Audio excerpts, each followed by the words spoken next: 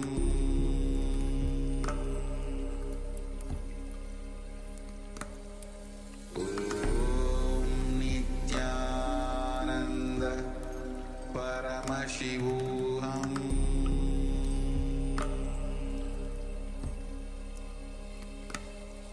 Om Nithyananda Paramashivoham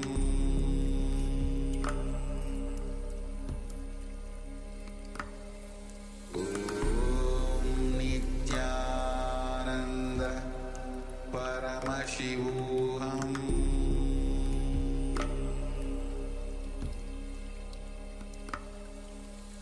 Om Nithyananda Paramashivoham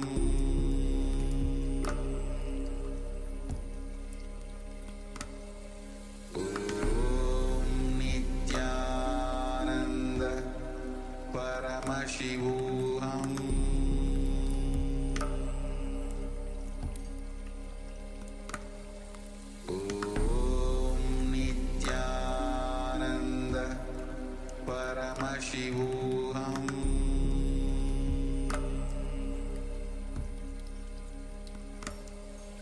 Om Nithyananda Paramashivoham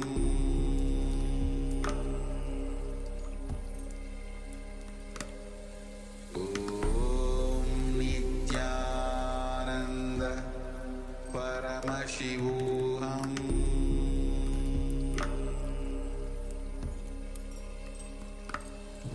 Om Nithyananda Paramashivoham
Paramashivoham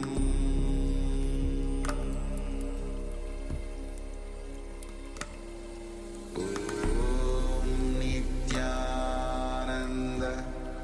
Paramashivoham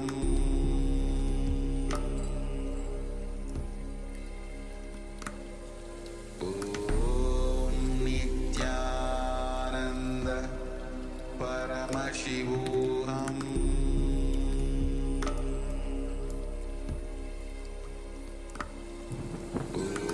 Om Nithyananda Paramashivoham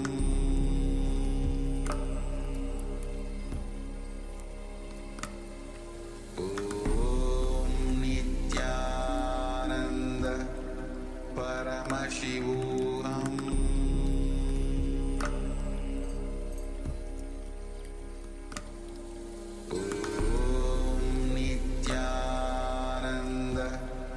Paramashivoham Paramashivoham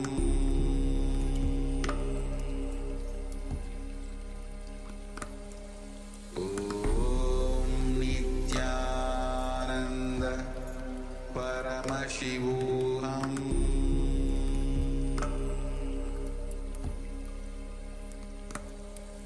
Om Nithyananda Paramashivoham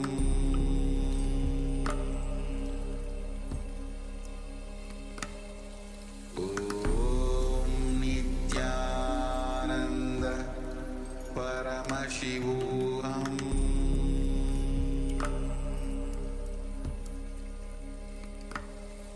Om Nithyananda Paramashivoham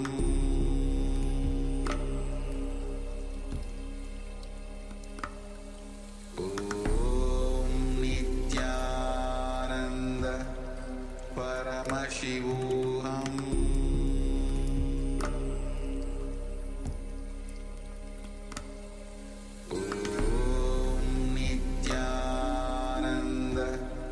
Paramashivoham Om Nithyananda Paramashivoham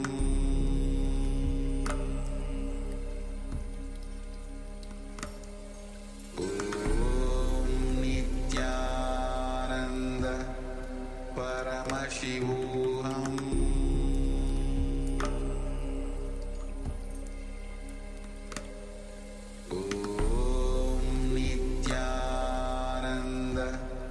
Paramashivoham Om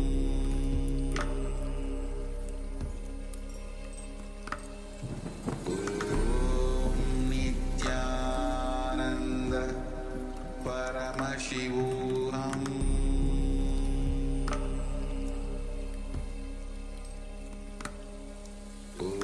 Om Nithyananda Paramashivoham Paramashivoham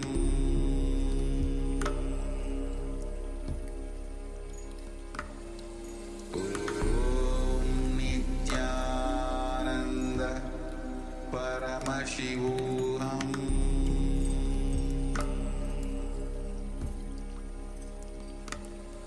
Om Nithyananda Paramashivoham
Paramashivoham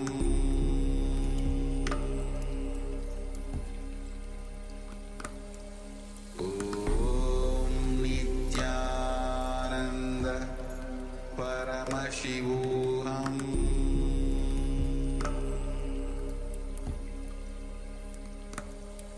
Om Nithyananda Paramashivoham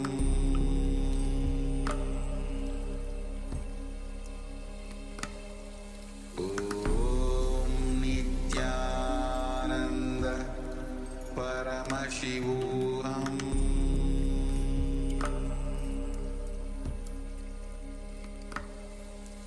Om Nithyananda Paramashivoham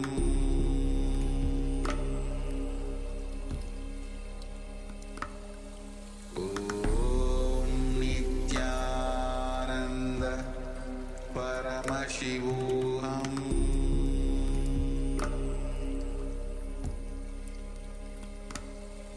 Om Nithyananda Paramashivoham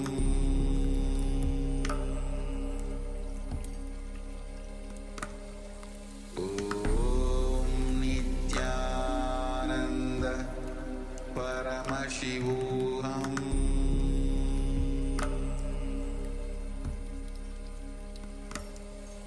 Om Nithyananda Paramashivoham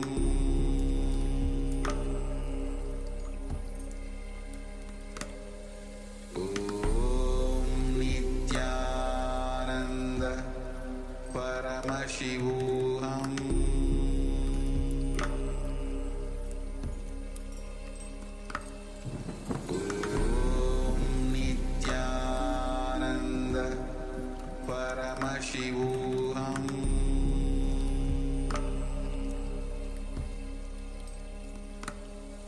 Om Nithyananda Paramashivoham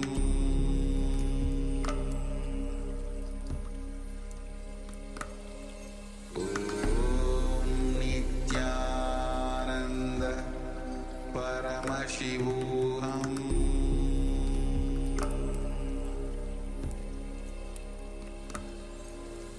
Om Nithyananda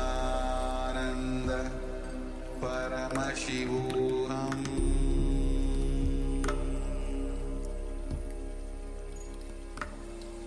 Om Nithyananda Paramashivoham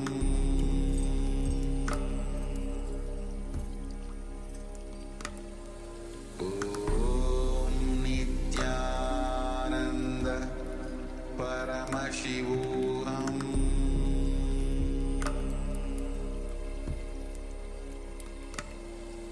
Om Nithyananda Paramashivoham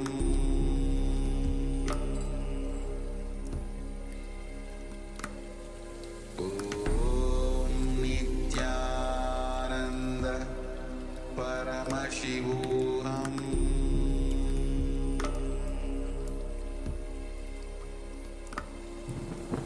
Om Nithyananda Paramashivoham. Yes, you can relax now. Slowly, very slowly, remove your eye bands and gently let the light come back into your eyes.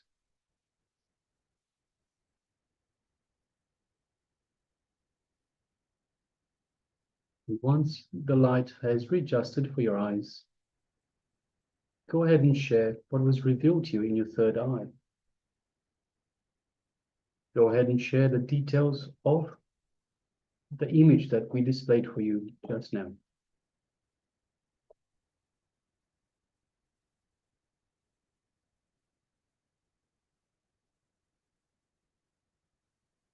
So please go ahead and share. Yes. Even Chung shares, I saw beach side. Great. Okay, thank you for sharing. Yes. Come on, start sharing. Ma, Lee Tang, you can remove your events, Ma, and you can start sharing.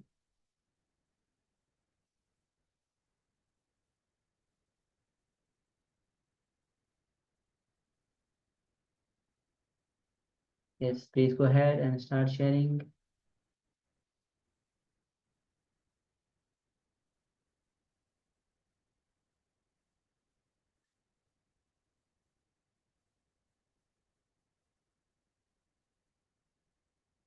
Yes, we're waiting for sharings from Young Yan Hong, also Young Chao Chuan Aya, Ma Peng Aya. Yes, Young Chao Chuan Aya says, I saw herbal medicine, suggestion from Swamiji and breakfast stall. Yes, thank you very much for sharing. Yes, so we are sharing the revelations of the third eye. So of the second round. So if you are still, if you just open your eyes, you can start sharing now.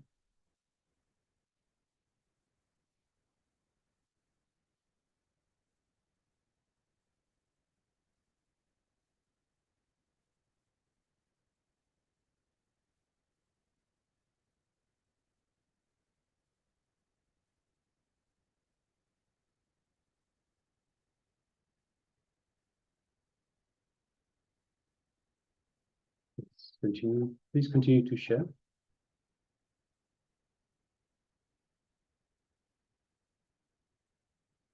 So understand that the powers manifest from the space of oneness, with the divine. So it's important that we don't let the mind get in the way. So every time the mind gets in the way, every time the mind starts wandering, starts giving you something else to do rather than the power manifestation, just unclutch. Remember to unclutch again and again by just becoming the witness. So just as the thoughts come up, as the visualizations come up from the mind, you will recognize they are from the mind.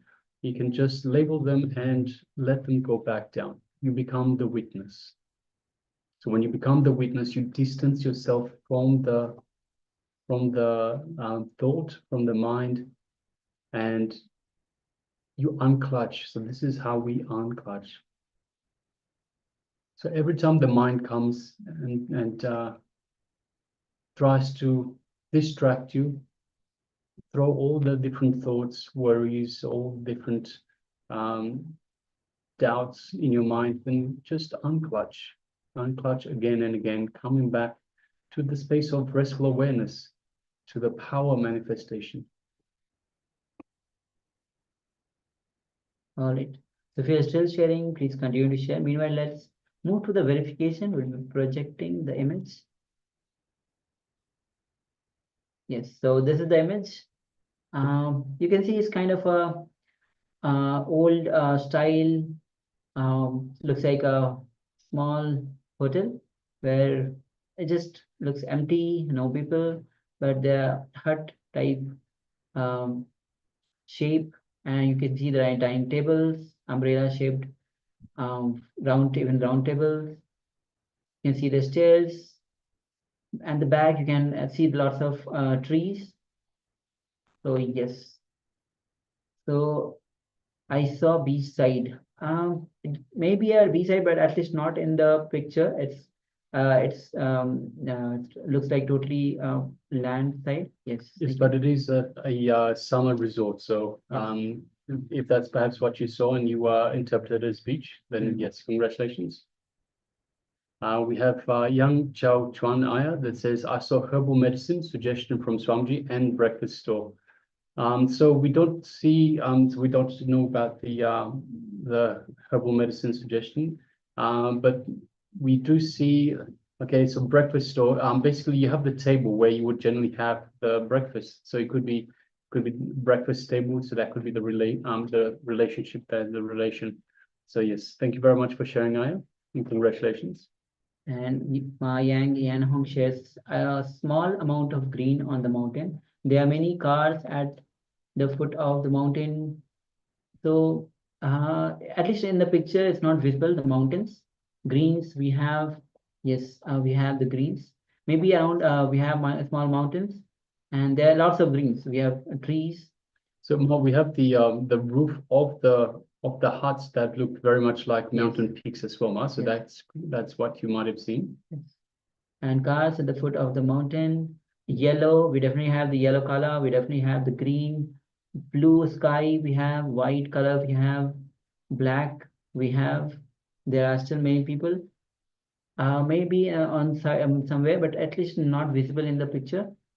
A woman wearing light gray cloth, a man wearing light yellow cloth. There are also white and blue cloths. Okay.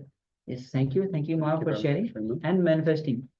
So once again, thank you all of you for sharing and manifesting this round of power manifestation. And with this, now we'll be entering into today's session itself. Today, Swamiji will be gracing us as Lingotha Bhavamurti, where Paramashiva manifested as a light shaft. And with this, and today will be, theme itself is on your path to euphoria.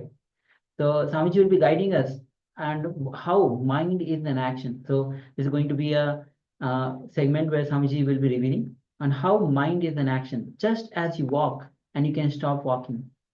Just as you speak, you can stop your speaking. Just as you move your hand, and you can stop your moving your hand. Means it is your action, and you can stop your action. Just like that, mind is an action, and you can stop it. So let's come to the space of listening as we enter into this revelation by Swamiji.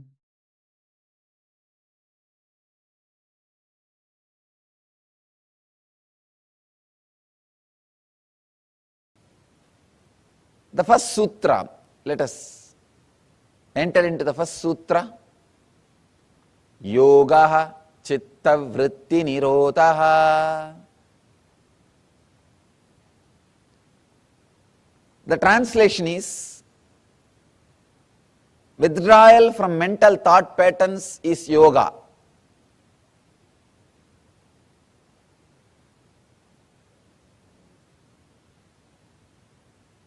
Many times,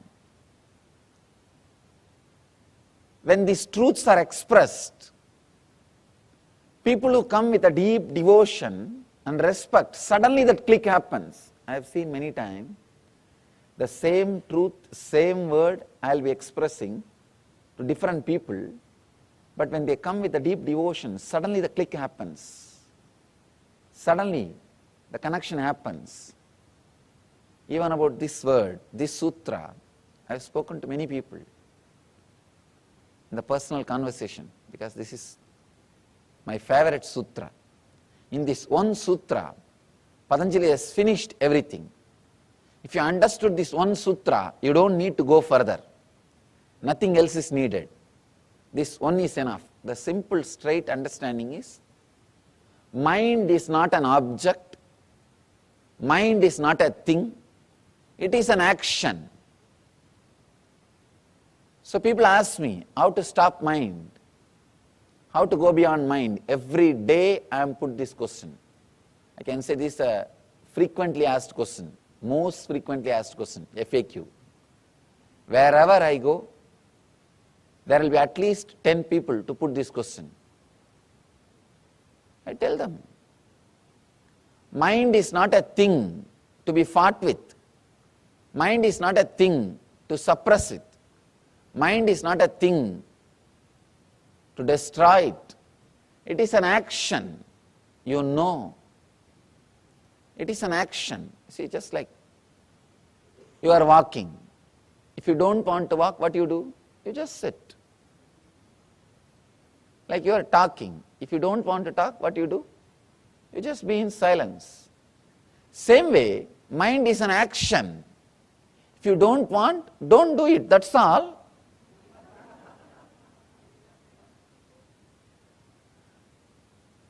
But our mind says, no, no, no, I have tried many things, I have tried many times, my experience is equal to your age. Now people come and tell me, the professional seekers. Now they come and tell me, no, no, no, I have seen I have tried, you don't know. No, I sympathize with your trying. I sympathize with your practice. I am not disrespecting you. I am not condescending. But please understand, it is a simple action, a subtle action, you are doing it. Is there anybody else doing it inside? No. If somebody else is doing inside, not only me, even God can't help you. It is you who is doing. Please understand, it is you who is doing. So it is a simple action. When you don't want, just stop, that's all. We say no, no, no, we try, and after some time it comes back. Be very clear. Now this moment, if you don't want, stop. After a few moments, if it is starting, you wanted it, that is why it is starting. You forget, you have started it again. So when you want, switch it off. When you want, start. Please understand, if you understand you are starting it when you wanted it again, at least you will have respect on your decision, your will. Have simple clarity. Look inside. When I want, I am starting. When I don't want, I am relaxing. This moment, you don't need to bring all the philosophy, all the ideas you have about mind. No, no, no, mind means filled with engrams, filled with thoughts. It will be continuously erupting out, it can't be controlled, it is negative. We are fed with so much of poisonous thoughts about mind. Relax from everything. Understand the simple thing. Mind is a subtle action. Just like walking is your action, talking is your action, mind is an action. When you can stop walking, talking, why not thinking? It is your action. Decide this moment, it is my action. Let me stop, that's all.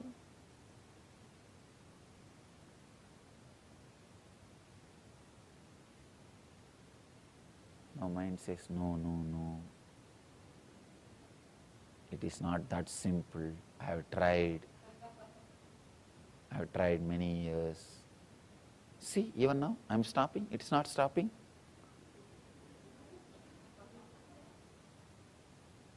Understand, do not create that full statement. I am stopping, it is not stopping. Then you are not stopping. I am stopping. That's all. Then again, I want to tell something or I want to do something. That is why it is starting again. So look little in. With little devotion, if you approach the sutra, you will have that click. Yes, what he means is right. Just little shift in the approach, little shift in the attitude, little shift in the understanding. What he says is right. If it is getting started again, we are starting it. Maybe we forgot we are starting it. We are forgetting that we are starting it. Please understand. It is we who are stealing our own things from ourselves. Nobody else. Nobody else is stealing anything from us. It is simple we. Let us take the whole responsibility on us. Let us take the whole responsibility on us. If you want, you can think. If you want, you can stop. That is what is essence of this whole yoga. Essence of the whole yoga is only this one sutra. Yogaha chittavritti nirodhaha. Yoga is cessation of mind. Yoga is withdrawal from mental thought patterns.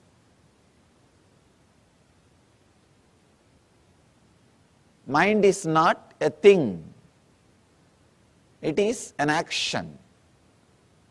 If you are sitting, did you ever ask, what happened to my walking? I was walking 10 minutes before. You don't ask, because you know by sitting, you stopped walking. If you are silent, you don't think, where did my talking go? I was talking 5 minutes before. You know, you were talking earlier, now you are silent. That's all. The same way, you can use your mind when needed. You can switch it off when not needed. And you can start again when needed. I want you to know an important truth. My master told me beautifully, usually we always understand mind is bigger than brain. That's what we think. My master told me very beautifully, and he gave me a very deep insight. He said, he told me beautifully,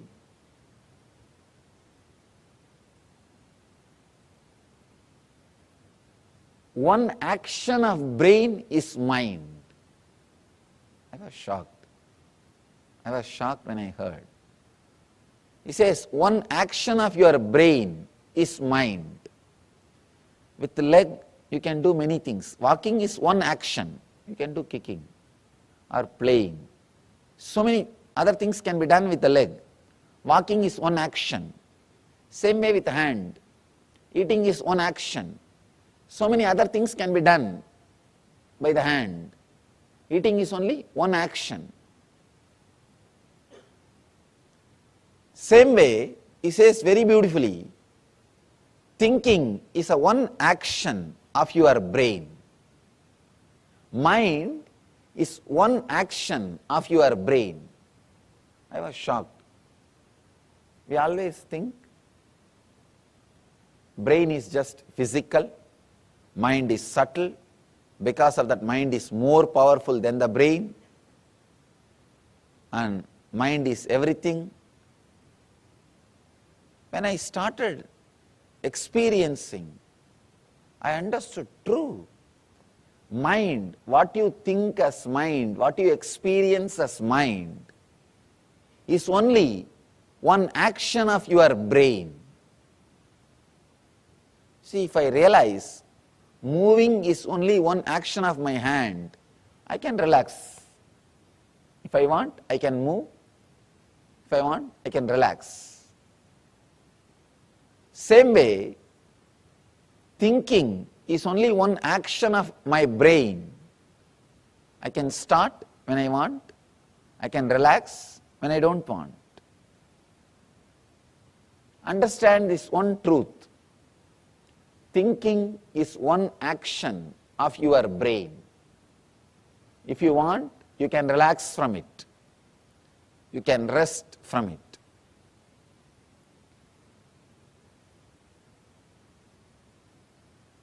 With a deep respect, when I looked into this truth, started analyzing, it is true. It is true. When I learned how to be silent, I understood. Even when you are silent, your whole body is functioning. It means mind is only one part of your brain. Without the mind also, brain is able to operate your day-to-day life. Brain is able to live your life, I can say, in a much better way. In a much better way. Without having what you call as mind and living your life is what I call living enlightenment. That is the essence. Realizing mind is only one part of your action, mind is only one part of your brain, and living without that part or living independent of that part. When you want, you can switch it on and use. When you don't want, you can switch it off and relax. Living independent of that part is what I call living enlightenment. If your mind is part of your brain and you have a courage, clarity to switch it off when needed, switch it on when required, it is your slave. It is under your control. If it is otherwise, if it is an industry, then please understand, you are slave to it. These are some of the important truths, I can say essence. Patanjali is not telling stories. He is not giving you anecdotes. He is not giving you jokes. He is not wasting by telling examples. He is very straight. He is very straight, delivering the truth immediately. In the first sutra, he has delivered the whole book. Now whatever he is saying, it's only going to be different methods. In this one sutra, if you realize, if you understand this one sutra, if click happens with this one sutra, you don't need further. You don't need anything else. Just this one sutra is enough. Sit, understand. Mind is an action, my own action. I can stop.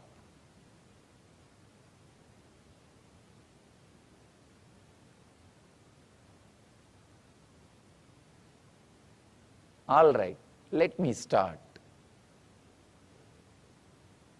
I think I am done with the whole day. Let me relax. If you can have this awareness, if you can just have this one awareness, nothing else, whenever action is performed, you wanted it. Whenever you want, silence can be created. This one understanding, if it clicks, please understand, if it clicks, you don't need anything further. You are qualified for yoga. These two sutras, first sutra, Ata Yoganusasanam. Now let us enter into the experience of yoga. And second sutra, yoga is cessation of the mind. These two sutras need to be understood. If this second sutra gives you the click, you are qualified for yoga. If you are qualified for yoga, the second sutra will give you the click. If you have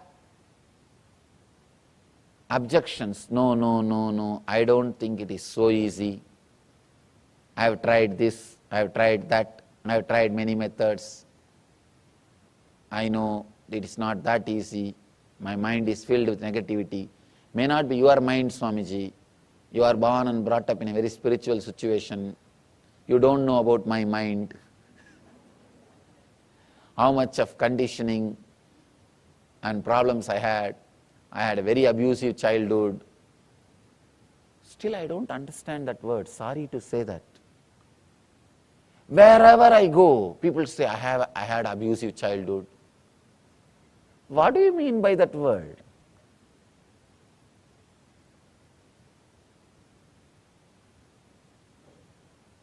Everywhere, people say, I had very abusive childhood, I had very disturbed childhood, I had this problem, that problem.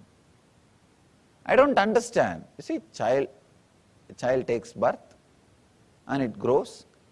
Any situation in which it grows can be made into one more complaint.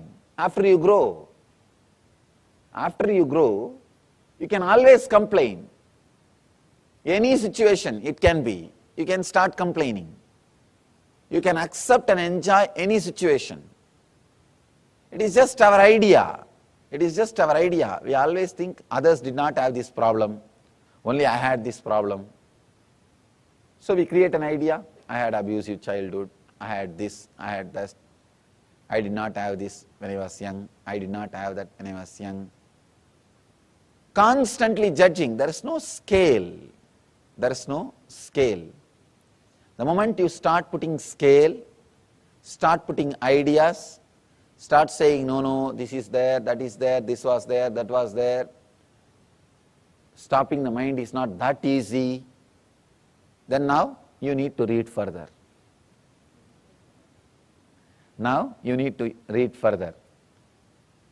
Very rare, devoted beings straight away get the click the moment truth is uttered in its pure form. See, in the world, 33% of the people will have straight away the click when the truth is uttered. Other 33 needs a technique or little convincing. Other 33 will never get it. Now, from my experience, I tell you, I'm traveling all over the world. First 33, they need to be told, that's all. They are ready. The deep devotion, with the deep restful awareness, they are ready. They just get it. And something clicks inside them. Yes, what he says is right. So for that 33%, your Yoga Sutra session is over. Relax. Your session is over. Now live. That's all. Remember this one click. Mind is not a thing. It is an action, subtle action. It is your very own subtle action. When you want, you can do it. When you don't want, you can stop it. Mind is one action of your brain. So when you want, you can do it using the brain. When you don't want, you can relax it. That's all. You don't need anything more. If you are second 33, need little convincing, need little logical support, need some techniques, then let's enter into the next sutra. If you are third, I don't know what to do. I don't know what to do. It's an amazing book, very beautifully. Patanjali takes you to the deeper and deeper layers. He's a great master. I can say ultimate master.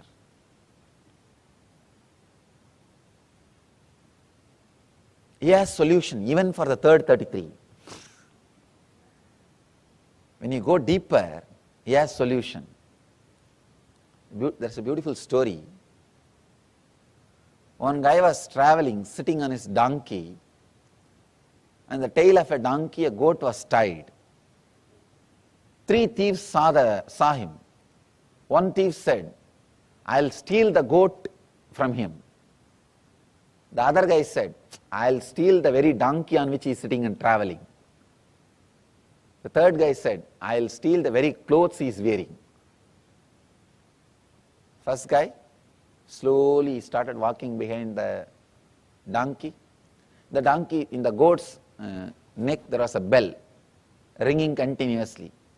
So that guy who is sitting on the donkey, he knows if the bell is ringing, the goat is following. So he was walking, he was traveling. This thief slowly removed the bell from the goat's neck and tied it the donkey's tail. Donkey was continuously ringing the bell and that guy was walking. He took away the goat and ran away. Second thief was walking continuously with this guy. After some time, the guy who was sitting on the donkey, he stopped and turned back. He saw the goat is missing. He asked the second thief, what happened to the goat? Second thief said, just now somebody took it and ran. Run. Go and catch. This guy said, all right, take care of my donkey. I'll go and bring my goat. He ran to get the goat. This fellow ran with the donkey. The third thief was following him. When this guy was completely tired and understood. He lost his donkey also. He came near a well. This third thief was sitting near the well with a long face. This guy asked, "What happened to you? Why are you sitting with a long face?" Third thief said, "No, my treasure is lost in this well. It is inside this well. I don't know how to swim. If you can get in and take this out, 50-50. And this guy said, "All right, I'll now make it up. I lost my goat and donkey. Now I'll make up in this one situation. Please have my clothes. I'll jump and bring the treasure out." When he jumped, this third guy ran away with the clothes. Patanjali is the third guy. He can really do his job. He can really do his job. He can teach even for the third level people. Step by step he is teaching, that's all. Step by step he is teaching. He can take away everything from you. Actually, if you lose with Patanjali, you will gain ultimately. That's a beautiful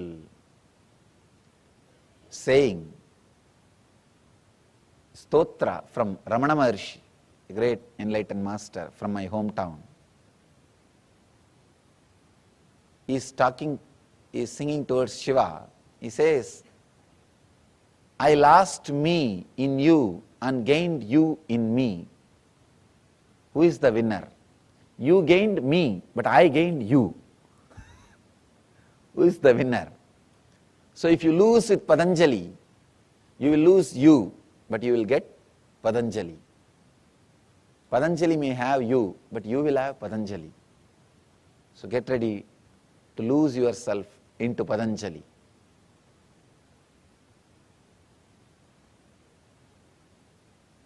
The ultimate master is not just a scholar. He's a great master. Straight away gives you the techniques. I can say this book is Science of Miracles. Manual for miracles. There are some books which creates philosophers. There are some books which creates kings. There are some books which creates business people. This is the book which can create masters who will create religions. This is a book which can create masters who will create religions.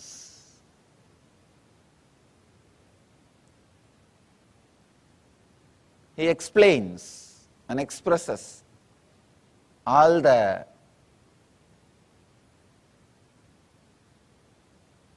inner science or secrets of the miracles and spiritual experiences.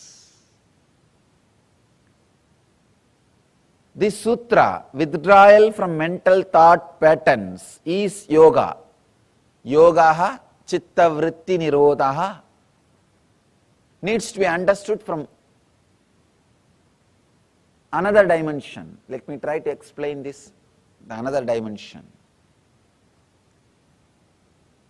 Actually, when the chitta vrittis, when the mental patterns are stopped, suddenly you enter into a different zone. It's like if all the threads which are tying the balloon, if it is cut, suddenly balloon flies to a different space. Same way, for all the thoughts which are pulling you down, if it is cut, your consciousness soars to a different height. It reaches a different zone. It stays in a different zone.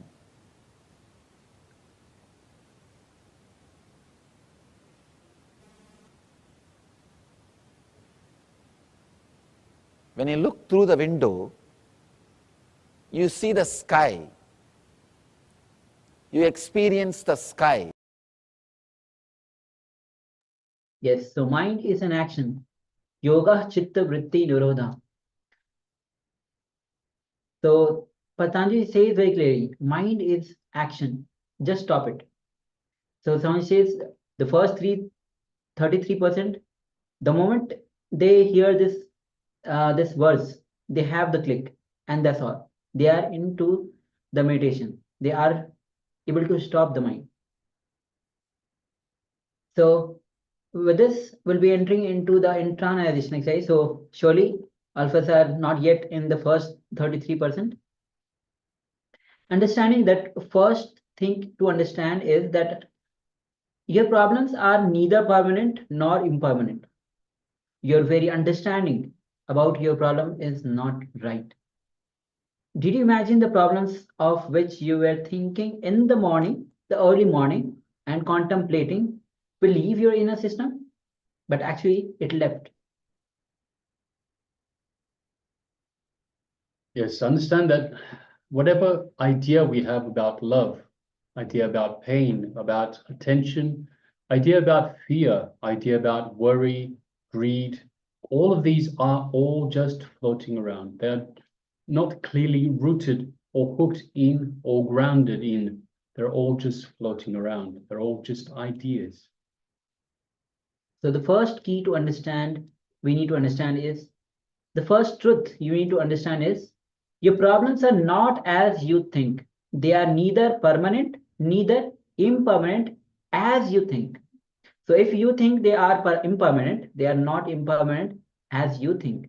And if you think they are permanent, they are not permanent as you think. Your ideas about your problems are not right. So let us start an activity, requesting everyone to gather a pen and paper, and we'll start with this activity. Write down at least 5 incidents from your own life.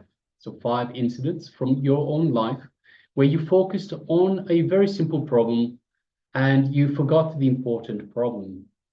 So by focusing on the simple problems, you forgot the important problem.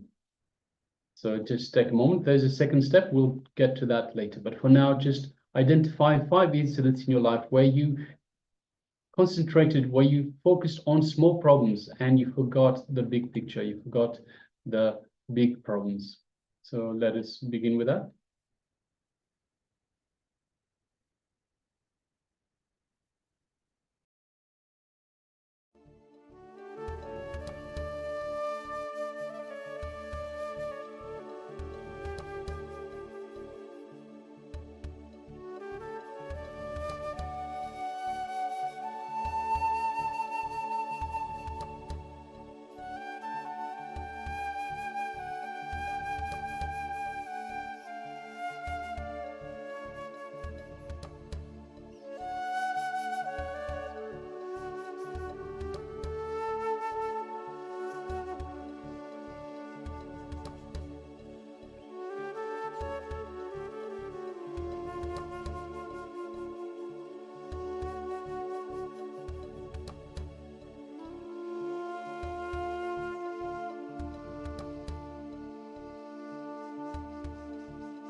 Now let's move to the second step. Look back into each of these incidents which you have just penned down and analyze how you got caught into the small things and totally forgot about the big things happening in life.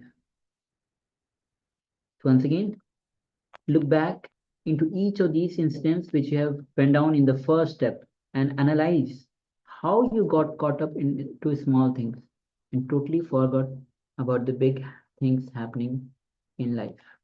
So let's continue.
Yes.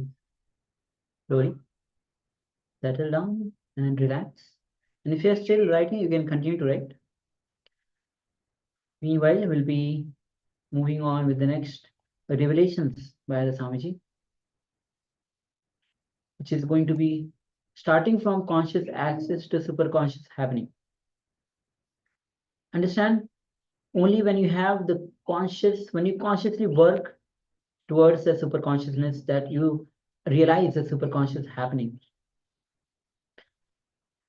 Then we'll be entering into the meditation to how to master over the mind and how to establish yourself in the nature, in your own nature.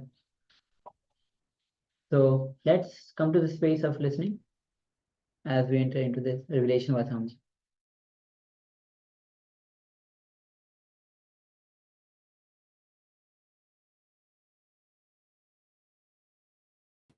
When you look through the window, you see the sky, you experience the sky, but sky itself can't be reduced to the size of window. Same way, when the thoughts disappear, you experience the ultimate truth. But the truth itself can't be reduced to one idea of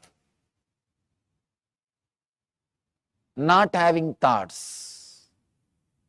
Please understand. When you don't have thoughts, you will experience truth. But the truth cannot be defined with this one quality of not having thoughts. Not having thoughts may be one of the qualities of truth, but that itself is not ultimate. Chitta vritti nirodha, not having thoughts, leads to the yoga. That itself is not yoga. I want you to understand. Sometimes not having thoughts, people understand, not having thoughts itself is a yoga. Then in the deep sleep you don't have a thoughts. But that is not yoga. The deep sleep you don't have thoughts. But that is not yoga. Not having thoughts with awareness is yoga. Not having thoughts with awareness leads you to yoga. Yogaha chitta vritti nirodha. The different formations taken by the mind, if it is not happening, then yoga is happening inside you. Yoga is happening inside you. Yogaha chitta vritti nirodha. The next sutra throws more light on this one truth. Let us enter into the next sutra. Tata drashtuhu swarupeva sthanam. This is another beautiful sutra.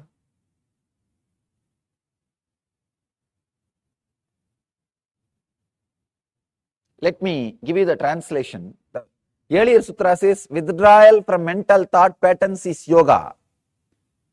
Here Patanjali says then results relaxation into one's true nature of limitlessness and total understanding. See, when the thoughts disappear, when the cessation happens, when the chitta vrittis are no more, when the thoughts are no more, when the mental actions are no more, he says it results relaxation into one's own true nature. That is what I am saying.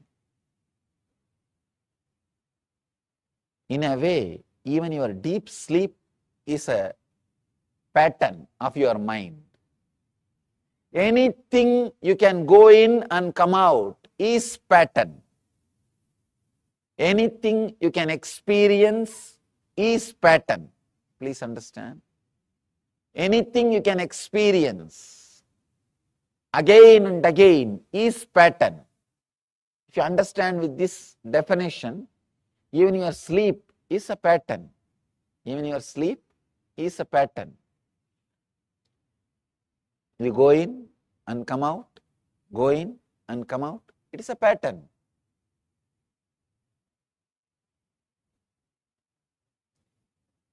When you really relax, Patanjali says here, then results relaxation into one's true nature. Swarupe vasthanam. You are established into your own true self. Please understand. These are some of the basic truths. Whatever you see and experience is because of your thought pattern. Whatever you see in the outer world, whether it is your health, body, mind, world, relationships, everything is because of your thought pattern. Everything is your thought pattern. Let me tell you this one small story. How experiences are changed through thought patterns. One guy, old guy, went to a village, neighbor village, nearby village, for some purpose. When he came back, from the distance he saw his house is on fire. He started rolling on the ground and started crying. In India, there is a special way of crying. They don't just cry, they roll on the ground and cry. Indian villages roll on the ground and crying. He started rolling on the ground and crying. He had 3 sons. One son came to him and said, "Father, don't worry. Don't you remember yesterday we sold that house?" This guy suddenly stood up, wiped the tears. "Oh, yes. I remember." He's completely relaxed. Next son ran towards him and said, "Father, it is true we sold yesterday, but still we have not got the money." Then again he fell and started rolling on the ground.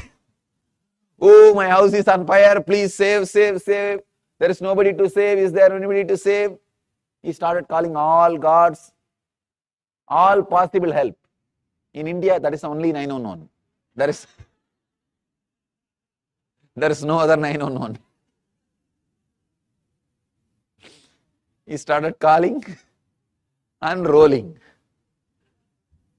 Nothing can be done. And after a few minutes, again the third son came and said, No, don't worry, father. Just today morning I took the money and deposited in the bank. The other brothers don't know. I took the money. It is not our house. Then immediately sat up again. He wiped the tears. Oh God, everything is okay. Everything is okay. See, the same situation, same person. One moment he is feeling the deep suffering, agony. The other moment he is completely relaxed, settled. Thought patterns. That plays a major role. Actually, I can say that is the only thing in the life, nothing else. It's a thought patterns. There is another one beautiful story. In Zen,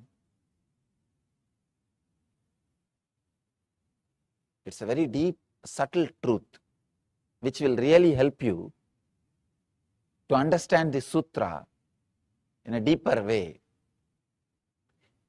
People ask me, Swamiji, do you mean to say we should not cry in the situations like this? Somebody's house is on fire, how to be there without crying? People say, I can't be that insensitive, especially when it comes to the death of near and dear one, or some losing the love of a near and dear one. That kind of situations, I can't be so insensitive. People ask me, then I can't be so insensitive. Can't I become enlightened?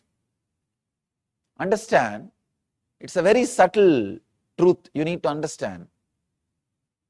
One is accepting the situation. Another one is accepting the response happening inside your inner space. There is a beautiful story, Zen story. There was a great master. His disciple also is an enlightened master, Suzuki. When Suzuki's master passed away, the disciple, his name is Suzuki, he started crying, weeping, rolling on the ground. All the other disciples came and asked, Master, what is this? You are an enlightened being. How can you cry like this? How can you weep? Then Suzuki says, if an enlightened person should not cry, get lost. I am not interested in your enlightenment. I can't be so insensitive to this situation. I am crying because I'll miss his physical presence. He can never leave me, or I can never leave him, because he became me and I became him. That is different. I'll miss the graceful actions of him and the beautiful conscious leela, conscious play happening around him. I'll miss him. I'll miss it. Then another disciple is asking, then what about the teaching which you are giving all these years? Accept what is happening. Accept what is happening. Tatada, tatada, tatada. What has happened to the teaching? Have you taught this to us without you experiencing? Please understand, very beautiful truth. Just understanding can give you a very strong click. The Suzuki's reply. That disciple is asking, then have you taught this tatada, accepting what is without you experiencing? Suzuki beautifully explains, there are two levels of acceptance. One, accepting whatever is outside, the situation. Accepting the situation. Surrendering to this moment. Surrendering to tathata, what is. Surrendering to the now.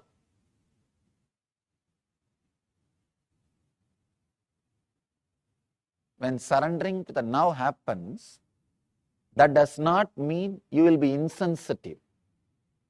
You will be insensitive. When you surrender to this moment, for example, this moment that when the master is dead, he is no more in the body.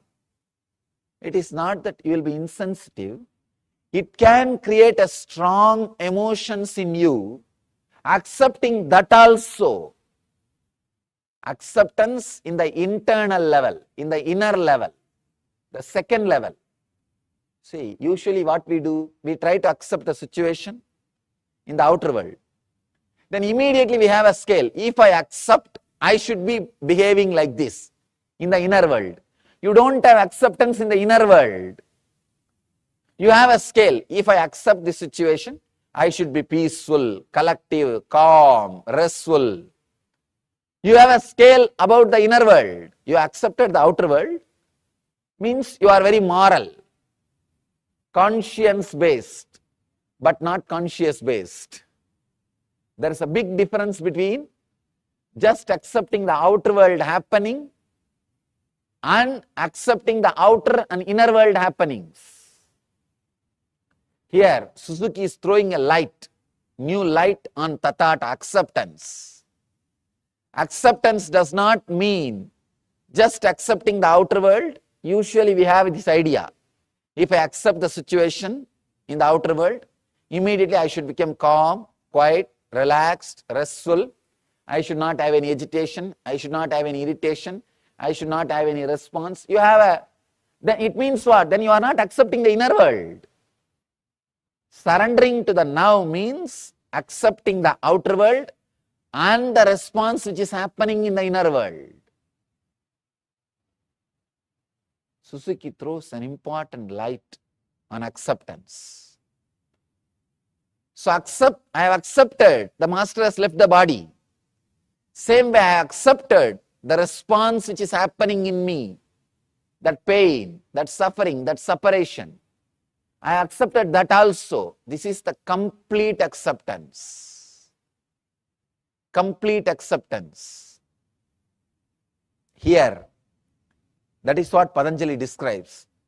Yogaha chitta vritti nirodhaha. When completely you accept, when there is no chitta vritti, when there is no action, actually when you have the both acceptance, suddenly you will see you are established in your swarupa, in your nature. We all know only one acceptance. We say, I accept the situation as it is. But you have a strong idea. If you accept the situation, how you should behave, how your mental state should be, there you miss acceptance. There you are not accepting. You should accept in both levels. I accept the outer world situation, and I accept what is the response of that outer world situation in my inner situation, inner space. I accept both the space. I accept externally, and internally you will see, you will be unclutched. You will be unclutched. you will be in that space of Swarupa, your nature, your own nature. When you are accepting only the outer world and unable to accept what is happening in the inner world, you cannot be in nature.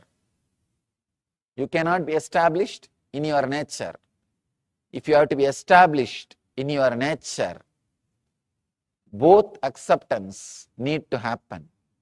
One is the acceptance of the situation and accepting the response happening inside you. Only then the chitta vritti nirodha happens, means cessation of the mind happens. Only then the thought patterns disappear. The thought patterns disappear. Only then you are established in Swarupa. He says, then results in relaxation into one's true nature of limitlessness and total understanding. Both levels of acceptance. Just external acceptance is very easy because you have to accept. You have to accept. And external acceptance is taught as a moral value from the beginning to all of us. And moreover, external acceptance is from the beginning told to us. We try to imitate. We try to live that. We try to do that. But internal acceptance is not needed. Not only that, you can hide it. Externally, if you don't accept, everybody will know. But internally, if you don't accept, nobody will know. Just accepting externally and playing the game is a beautiful ego game. You can post to everybody, see how cool I am, how calm I am, how integrated I am. People start playing game even in all these levels. People start accepting things or trying to pose silence or peaceful, restful awareness just to pose others, just to tell others how cool they are, how calm they are, how restful they are. They try to play game even in this level. But when you accept internally also, suddenly the unclutching happens. So, it's a very beautiful sutra, amazing truth. I want all of you to contemplate, internalize this sutra, this one idea. I do not want to add more and more ideas. I want to do exactly the same work as Patanjali did. I do not want to comment on this work. I want to repeat it. I am not commenting, I am repeating. Because commenting may add more confusions. There are hundreds of commentaries. I can say thousands of commentaries. It may add more confusions. I don't want to comment. I want you to internalize, experience this one idea. This one idea, internalize continuously. Mind is an action. If I want, I can stop. If I am acting, I wanted it. Take the responsibility. If I am acting, I wanted it. Who can take the responsibility for your action? Only you. If you are walking, you want it. If you are talking, you want it. If you are minding, you want it. If you are thinking, you want it. So let the shift happen in your consciousness. If you are thinking, you want it. If you are talking, you want it. If you are sitting, you want it. So let you understand this one truth. Take the responsibility on your shoulder. If you are thinking, you want it. only then you can stop when you want it. Patanjali is not putting responsibility on anybody else. In this whole 199 sutras, he speaks only in one sutra about God. That also is not describing the nature of God, where is he residing, how is he going, how is he sitting, how is he traveling. No. He says, Ishvara Pranidhanani. Let us surrender everything unto the God. It is on spiritual quality. He is not even bothered about God, he is bothered about the surrendering, that quality. He is not talking anywhere else about anything. He says, you can use God as a tool to surrender, that's all. As a tool to surrender. As an object to surrender. That's all. He takes the complete responsibility. So, take the complete responsibility. Even surrendering with responsibility. Understand? Surrendering with responsibility is enlightenment. Responsible surrender is enlightenment. I have seen people surrendering or claiming that they are surrendered. Oh God!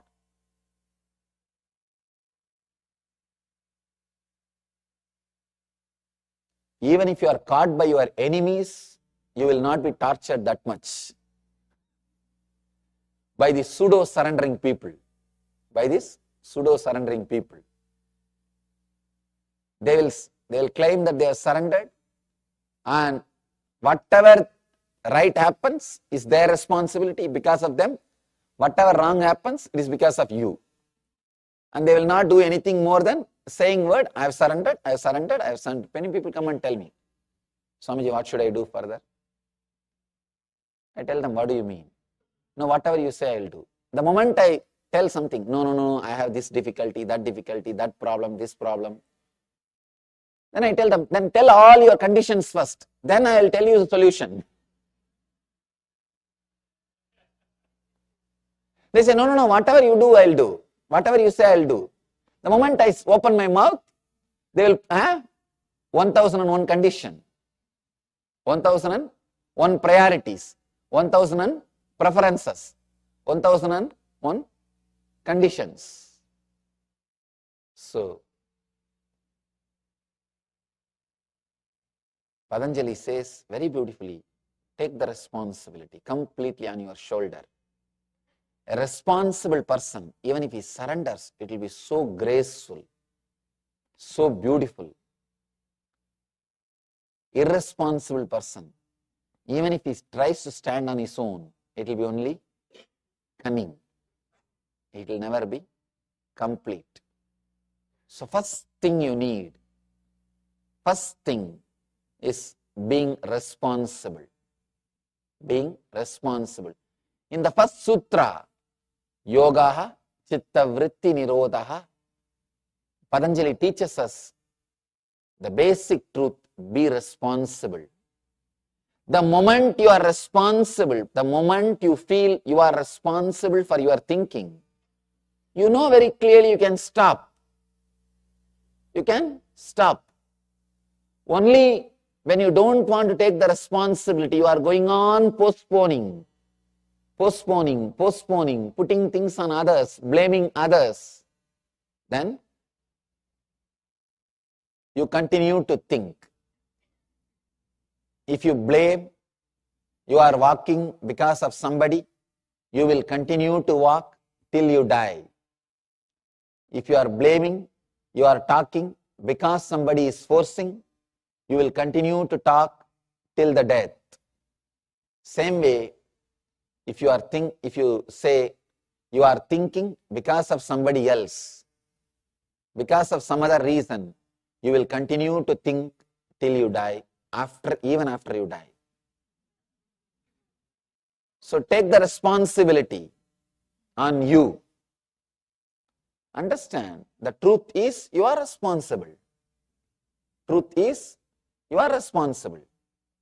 So let you understand you are responsible. Then suddenly you will realize you can stop. You can stop. The essence of this whole sutra, Yogaha Chitta Vritti Nirodha, is take the responsibility of your subtle action, which I call mind.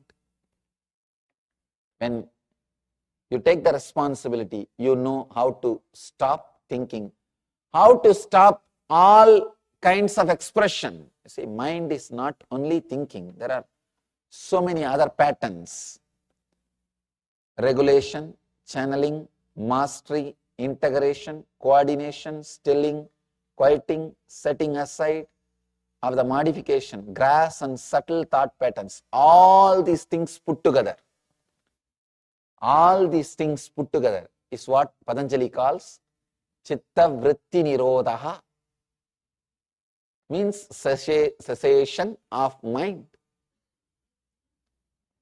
Able to play with it, able to do what you want, like a circus, a gymnasium, able to do whatever you want with your mind, or completely rest without it. It's what he calls yoga. Nirodha not only means controlling or dropping, it means regulation, channeling, mastery, integration, coordination, stilling, quieting, setting aside of all the modifications of the mind.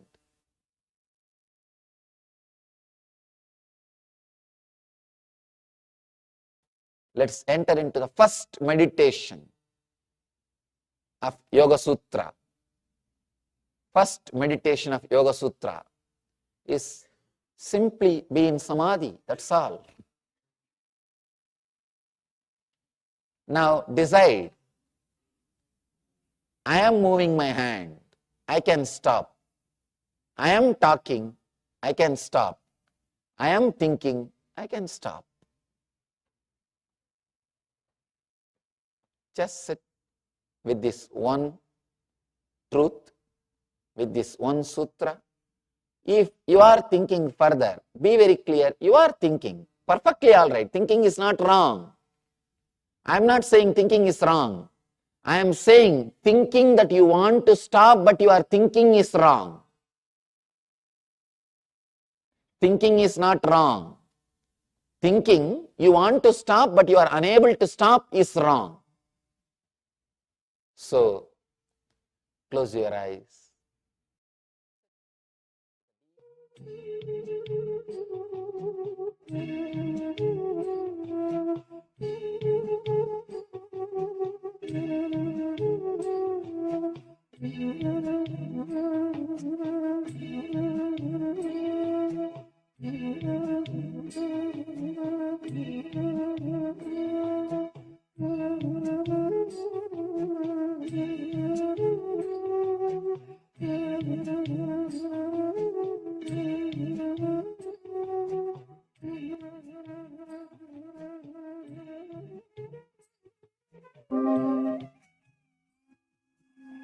You know, you are thinking. Just relax. Stop. Or if you want to continue, continue with your clear will. If you are thinking, at least be very clear. You are thinking. Okay.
Just sit, remembering.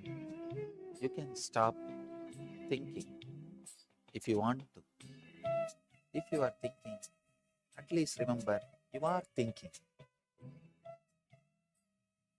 Just sit with the simple truth. You neither need to stop nor need to think. If you want to think, think. If you want to stop, stop. It's up to you. But be responsible for what you are doing. Remember, you are doing it. Just with this one truth, sit. Sit with closed eyes. with this one truth. Let it be internalized.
Om Shanti Shanti Shanti. Internalize this one truth. Internalize this one truth very strongly, continuously. Internalize this one truth. You will start living enlightenment. Let you all achieve and radiate the eternal bliss, Nithyananda.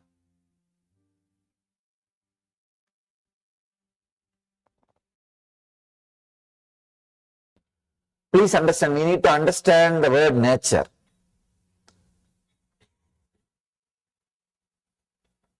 It's an important understanding. Usually, what we call as nature is the state which is confused, deluded, depressed.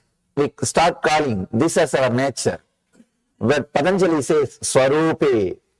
Nature means complete, settled, pure consciousness. It doesn't say our deluded state as nature. Usually, when we talk or think or anyway, anytime, when we use the word our nature, we start using the meaning of our nature, what we call or what we think as our nature. That is a big problem. What idea we have about normalcy is our nature, but that is not the true nature? Here, Patanjali says nature means in the state where there is no thoughts. When the chitta vritti nirodha, when chitta vritti nirodha happens, that is what is our state.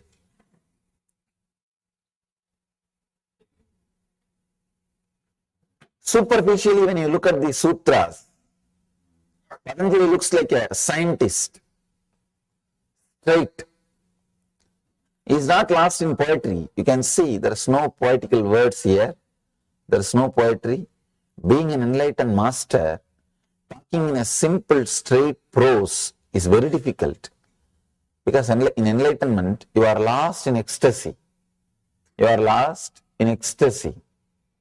And talking in a simple prose words seems to be abnormal, seems to be too rude, too violent. But here, if you look a little deep, you will understand the tremendous compassion of Patanjali. The Patanjali's compassion, the very stand he takes. He is not interested in agreeing with what you call as nature, with what you call as standard. From the very step, he is very clear about what is our nature. One more beautiful thing. First, he gives the truth. As I was telling yesterday, the 33%, the first 33%, waiting for the click. Just express the truth, they will have the connection. The second 33% needs little conviction, little convincing, little one or two techniques. The third 33, very difficult to handle. He is slowly touching one by one through these first three sutras. He is trying to give the click, straight click to the first 33% who are waiting for the truth, who are just waiting for the click to happen. He is giving them chance. So in these three sutras, the whole thing he completes. Whatever he is going to tell, the essence of everything, he completes in these three sutras. All you need to understand is understanding this one thing. Mind is not a thing, it is your action. Just like you can stop walking, standing, sitting, you can stop the mind because it is an action. This one understanding is enough. Nothing else is needed. You are a yogi now. You are a yogi. When you don't understand, when you think, no, it is not that easy, I think the Swami doesn't know much. He is trying to pacify us, he is trying to cover up his ignorance by telling something, yoga cannot be that simple, then why did he have such a big book in front of him? And why people study so many years, so many hours, they bend this way, that way, stand upside head, topsy-turvy, and all kinds of things people do.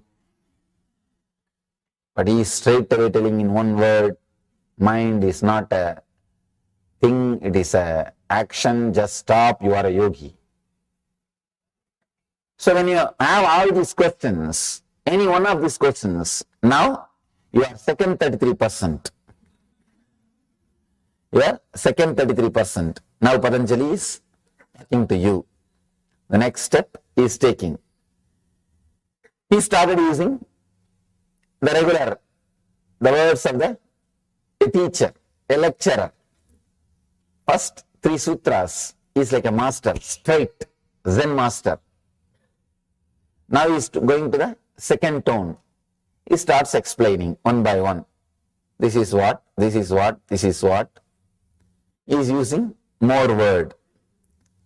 I can say he is a little compassionate. He is not ready to leave us. After some time, after this chapter, he is handling the third category. You should see the tremendous passions. Tremendous passions. amazing patience, explaining every inch. Actually, first when I read the Yoga Sutras, I thought, how can an enlightened master be so dry? Because he's not making any jokes, stories or poetry, nothing. Straight away he's talking like an angry husband. And not a single extra word. Nothing. Straight. He's saying tuck, tuck, tuck, tuck, tuck. Now I understand. First he's trying to deal with the people who are waiting for the click. Who experience that now. Ata yoganusasanam, who are ready. Who are in this moment to receive yoga. Who are ready for yoga. Who are ready to explode. So he's trying to handle them. They are waiting. He can't delay the process. He can't make them wait more and more. So he's straight away delivering for them. Once he is finished with them, then he goes to second 33%. There is little more relaxed. He is using extra words. He is not poetic, but at least using extra words to convince. In the third, when he is touching the third 33%, there he is very poetic. He is very poetic, very tempting, using all the words, methods, techniques to give extraordinary powers, to give all possible bonuses. He has big sailboats. Sail, save 60%. He has all kinds of boats when he works with the third 33%. Let's enter into the next level sutras. He says, when the chitta vritti nirodha, when cessation of mind happens, it results in relaxation into one's own true nature of limitlessness and total understanding.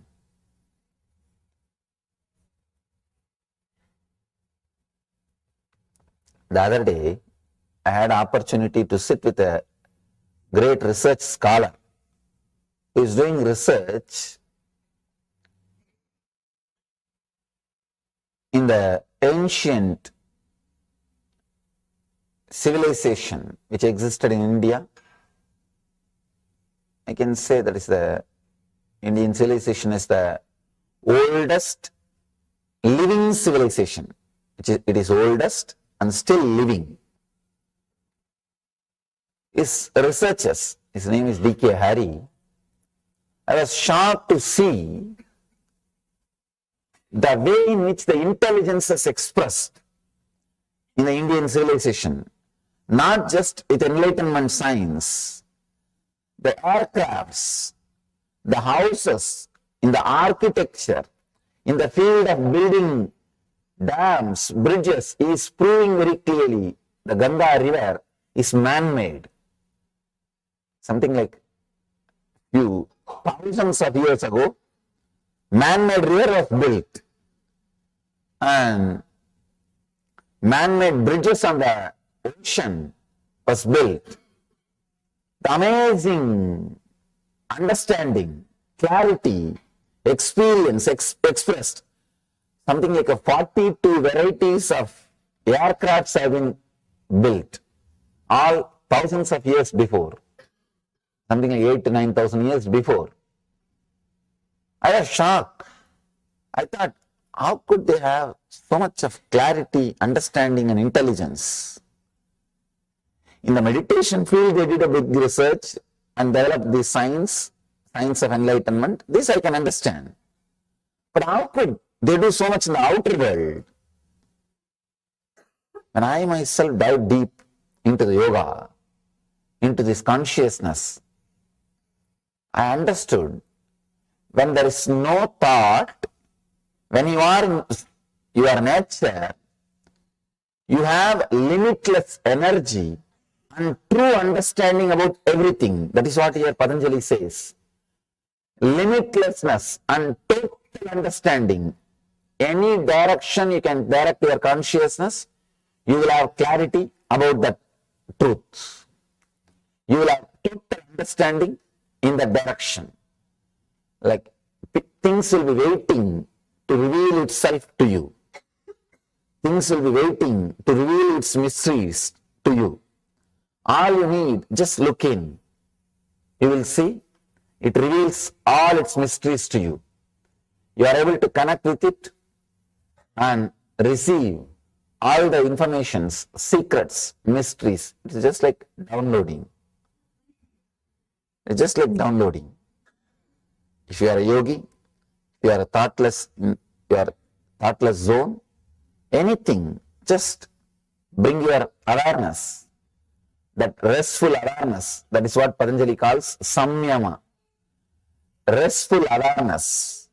If you direct your restful awareness towards the direction, you know it. I have seen Indian yogis. I had the fortune of living at the feet of many Indian yogis. They just master anything. I have seen a yogi, one devotee brought him very complicated electronic mechanism. I think it's a MP3 player. Neither he knows English, nor he has handled these electronic equipments. If he knows English, we can say, he would have read the button play, here, fast forward, and all those things. He knows nothing. But I could see very clearly, the moment he picked up the machine, picked up the item, he started handling it perfectly as if he is living with it. I asked him, what is this? How can this be, sir? How can this be, Swami?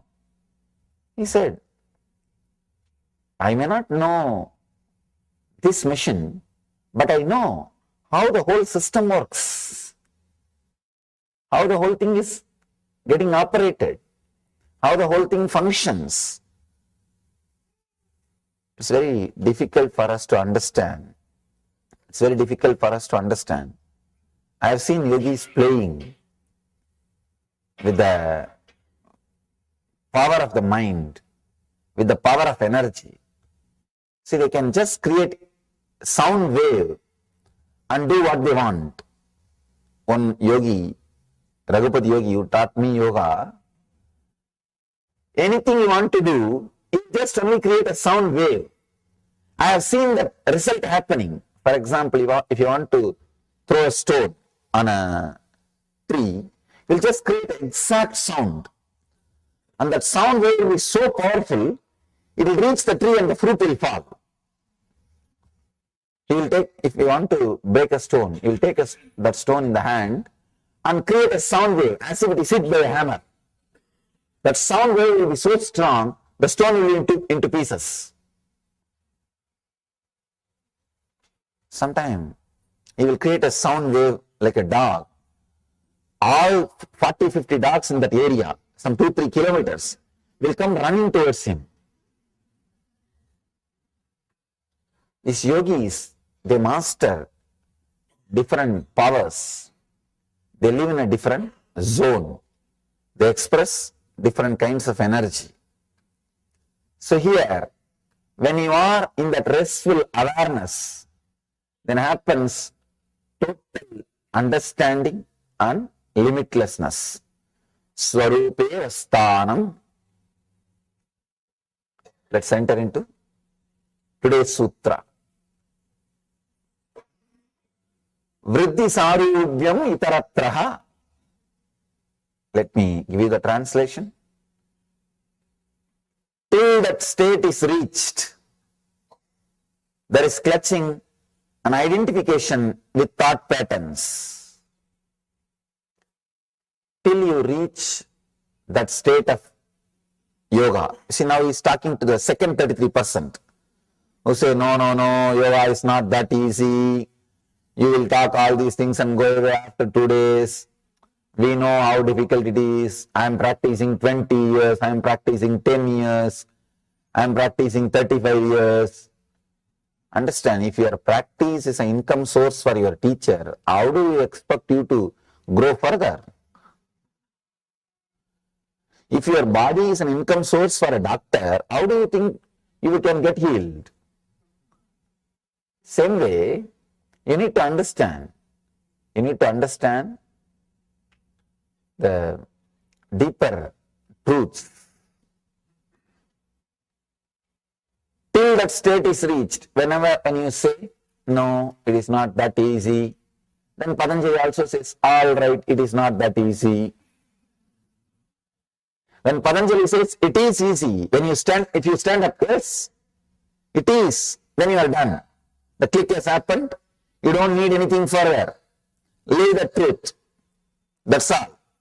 If you have the click, now all these things are just entertainment. Oh, this Swami is there, after all, let me know about this, nothing wrong. If you are reading this further as an entertainment, it's perfectly all right. But if you are reading this further with bondage, unable to connect, unable to have the first click, all right, at least join the second group. At least join the second group. He says, till that state is reached, there is clutching, an identification with thought patterns. I can see a big sigh in Patanjali's face. I can see very clearly what he would have felt when he uttered this fourth sutra, when he is entering into the fourth sutra. All right, these guys are not understanding. Let me talk to them in their language. That is what he means when he says, till that state is reached. Actually, there is no such thing as state and all. It is simple, straight clarity. When you are not interested in coming with the master, when he is holding your hand and taking you, if you are not interested, no, that and all is not for me, it is for you. When you create all kinds of reasons and when you throw tantrum, then Patanjali says, all right, I'll wait for you. He says, all right, I'll wait for you. That is what he means when he uses the word, till that state is reached, there is clutching an identification with thought patterns. You again and again come back to your old thought patterns. Sometimes when I see people are clutched to thought patterns, I feel so bad. Unnecessary suffering for no reason.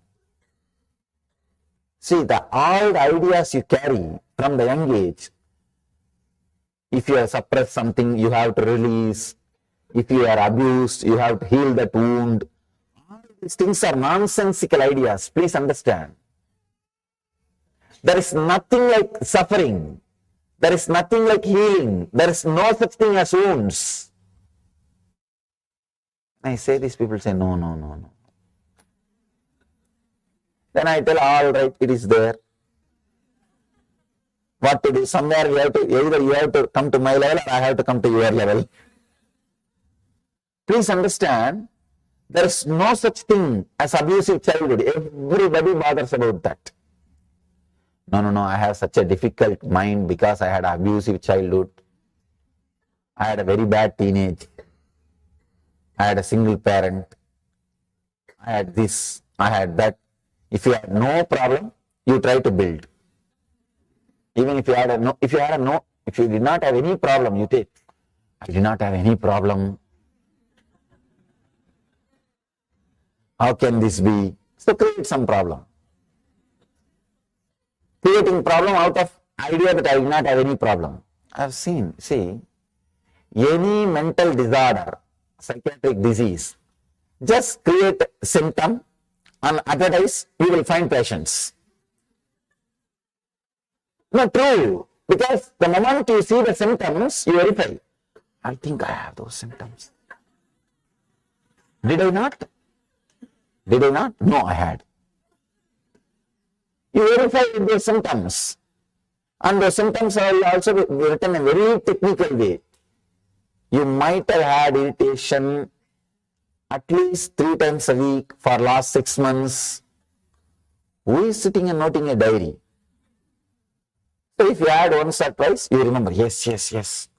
I remember I had outburst more than 3 times in last 6 months. So you come up with an idea. The moment you start believing. You had one symptom, then you start connecting with all other symptoms. Yes, I had this symptom also. I had that symptom also. The third symptom, I may not have had it, I think I am yet to have. I am going to have that. And you have created a disorder. That's all. And that's all is happening. So please understand, I am not condescending. I am not arrogant. When I say there is no such thing as wound, there is no such thing as healing needed, nothing is required. Please understand, I am stating simple truth straight away. Simple truth straight away. There is no such thing as you carrying some suppressed desires and you need to release them. You need to go to the past life regression, all kinds of nonsenses. Now I am seeing all possible nonsenses created out of your past. You don't understand. It doesn't have any role over your inner space. It has no say over your inner space. But we are constantly made to believe, no, it has a very strong say. It has a very strong connection with your present. You are constantly taught the idea of you have carrying unconscious, all those things, completely nonsensical ideas. In those days, priests used to exploit the civilization through guilt, saying you have done sin, you have to confess, you have to do this, you have to do that. After some time, psychiatrists have started exploiting the society by saying you have unconscious. It is just a game. Understand, it is just a game. At least with the priests, whatever money raised, go for public charitable activities. It is pure game. There is no such thing as unconscious, all these things. When you take one wrong stand, whatever you built is wrong.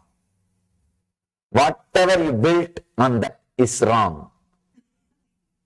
But we are very strongly made to believe the society, the politics, the education, the universities, everything is believing you have unconscious, you have subconscious, you have dash conscious.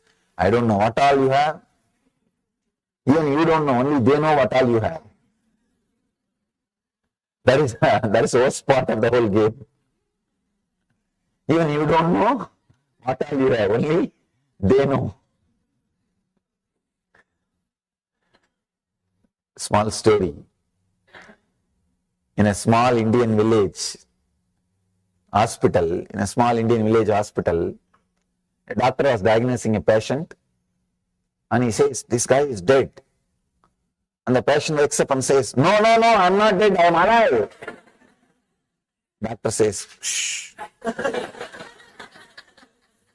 I have studied, spending lakhs of rupee and did MBBS and became a doctor. Do I know or you know? Same way, they have studied, spending so much money. So they naturally claim, do I know about your mind or do you know about your mind? They might have studied, spending millions of dollars, but that does not mean they will know what you carry. They may know what they carry. Or they might have read about many theories, assumptions. Please understand this one truth. Mind is not a thing, it is an action you can stop the moment you want. Over. Anything else taught to you is a lie. Anything else. When I say anything else, I mean anything else. Any idea taught to you. No, you carry this much of engraved memories, that much of engraved memories, this karma, this sin, this past wound, that past wound. People ask me, Swamiji, how can I heal my past life wounds? I tell them, oh God, now I don't know how to help these people. If you talk at least this life wounds, I can somehow manage and tell you, no, it got healed. I have already healed you. And I can tell all these things. And these guys are now started talking about past life wounds. I have to go into past life regression, 10, 12 lives, and release those karmas, release those wounds. Oh God. Now the madness has gone to the extreme. Nothing can be done. Now what to do? If I talk in my own language, then the disconnection happens. I can't help them. Then I have to come down. That's what Patanjali is doing. First he says, your mind is an action, subtle action which you are doing. You want, you can stop, just relax. Actually he wants to complete with this and get up and go. He says, Yoga Sutras are over, let's go. You also enjoy, let me also have a vacation. But these guys are not able to relate. The second 33 is sitting, looking like this. The third 33 is making fun. See, I told you guys, don't go there. He doesn't know anything. The moment I saw his photograph looking so young, I know he doesn't know much. And you are going there and sitting in front of him, wasting your time. The third 33 is making fun. Second 33 is not making fun, but unable to connect. Sitting.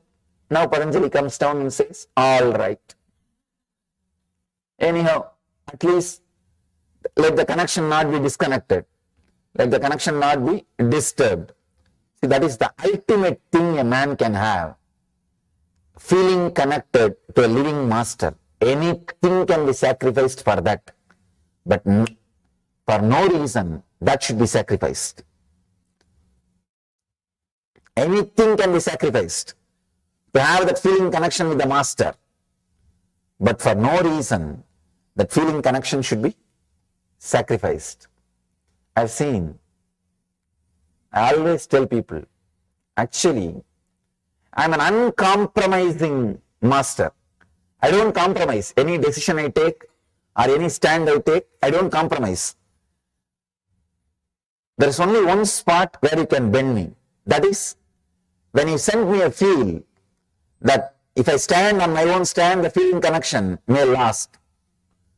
Then I slowly bend, all right, it's okay.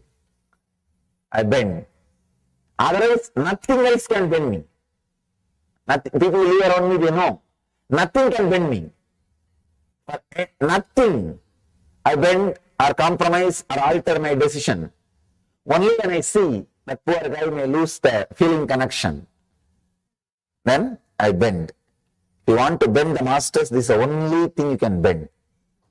You can't use anything else. This is the only point where you can blackmail them. If you send a feel, if you are standing like that, I think I am going to lose the connection with you. I am not going to feel connected anymore. Then they come down, all right, what to do? So Patanjali is here bending, all right, what to do?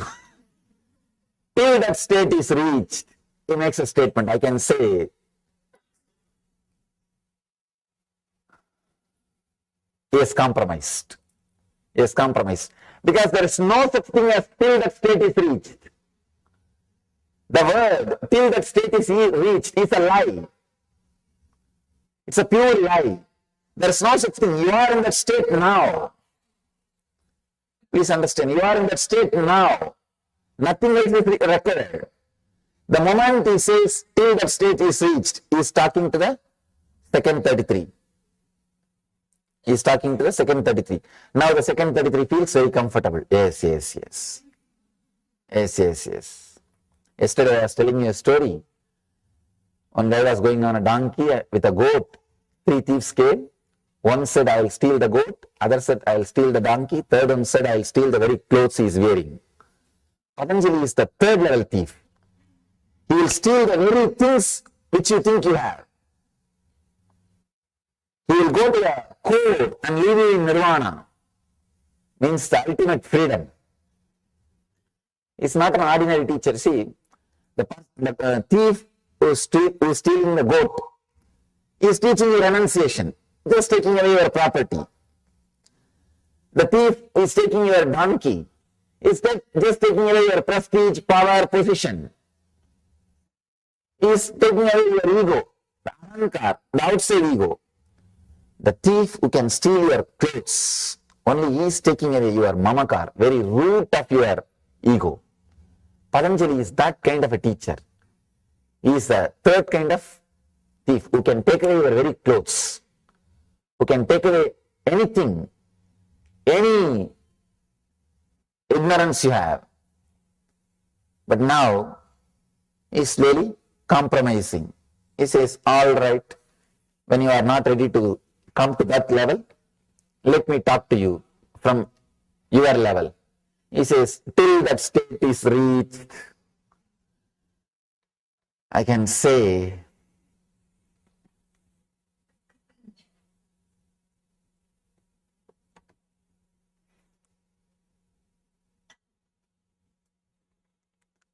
I'm just seeing the word, itaratra, till that state is reached.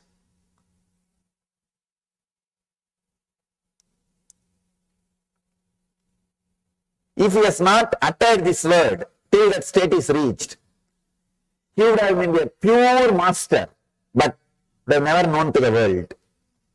Because the second 33 and third 33, only they consist of the whole world. The first 33 will be in silence. They will have the click. For them to have a click, even the first statement is not required. They are waiting. Just seeing the master is enough.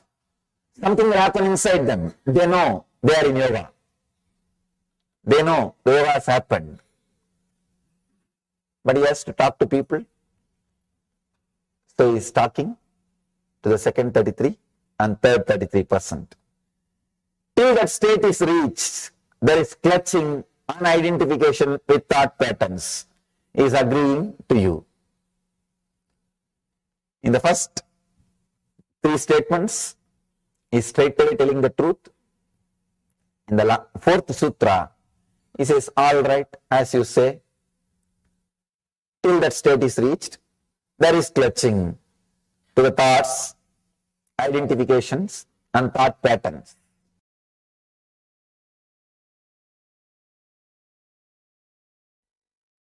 Nitya Kriya for rapid recovery from any illness, like a tiredness, other sickness, fever, any illness.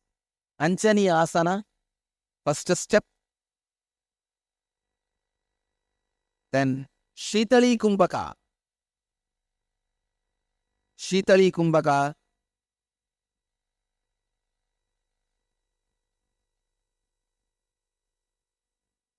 Stretch your tongue.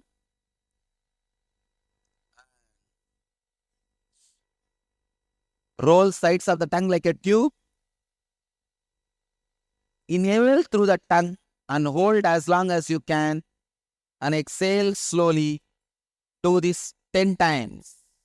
Not 21, 10 times.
Do the Shitkari pranayama. Shitkari means press the lower and upper teeth, keep your mouth open with a hissing sound, inhale and hold as long as you can, then slowly exhale as slowly as you can. Do this 7 minutes continuously.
Do the Sitali and Sitkari in Anjani Asana morning, noon and evening.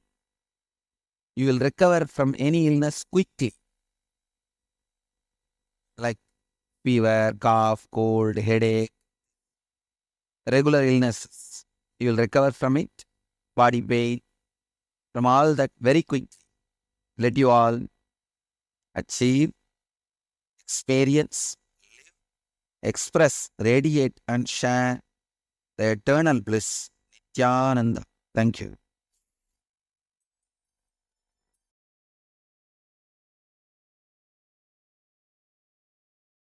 Now, let us start how to clean that state. How to remove the clutching with your thought patterns. How to remove the identification with your thought patterns. He is talking in the second 33, in the next language. Now starts all the theories, philosophies, are different ideas. The Sutra 5. Vriddaya Panchataya Klista Klishtaha. It's a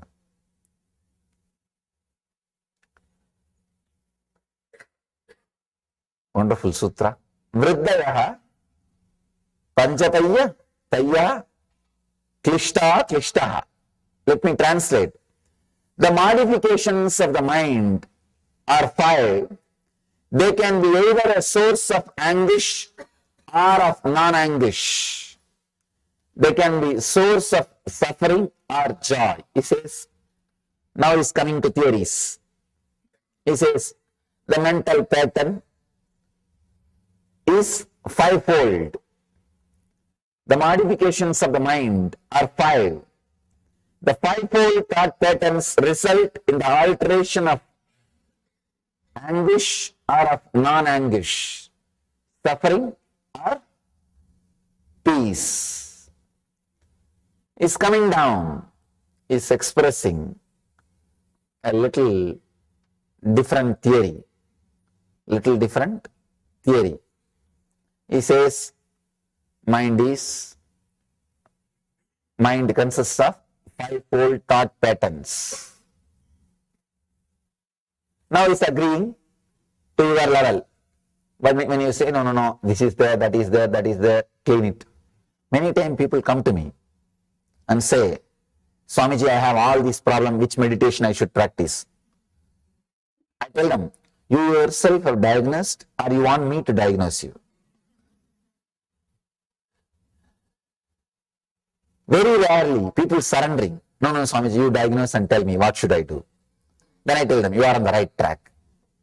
If you yourself have diagnosed, then nothing can be done. Even if I say this problem doesn't exist, please just come out. The simple technique is enough. You say, no, you don't know. Only I know. Only I know. Big problem. And they have a set of ideas. They say, no, I have this problem, I have that problem, I have that problem, I have that problem. You don't know. Few years ago, I used to have outbursts. Now it is not there regularly, but once in a while I get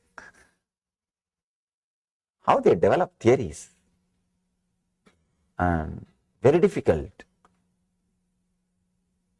The most difficult thing in the path of enlightenment is making the person trust that he is qualified for enlightenment. Nothing else is so difficult.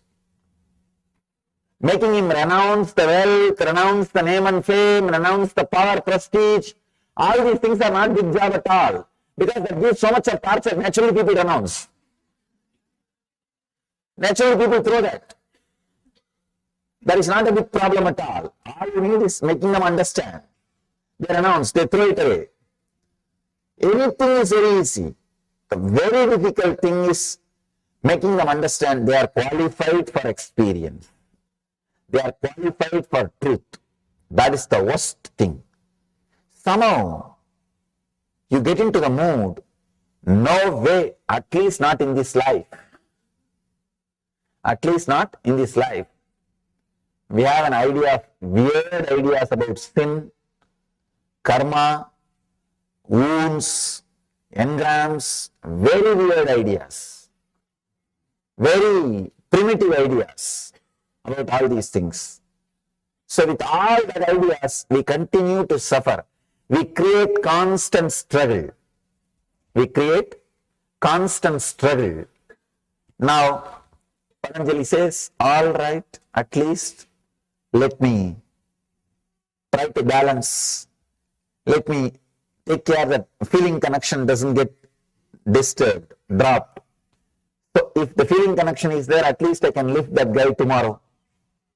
At least tomorrow, day after tomorrow, he can be lifted. If the feeling connection is also missing, he can never be lifted. It's like throw a rope. If you don't come up, at least I come down, holding on, waiting the rope, holding the rope, waiting for you. So Patanjali is doing that job.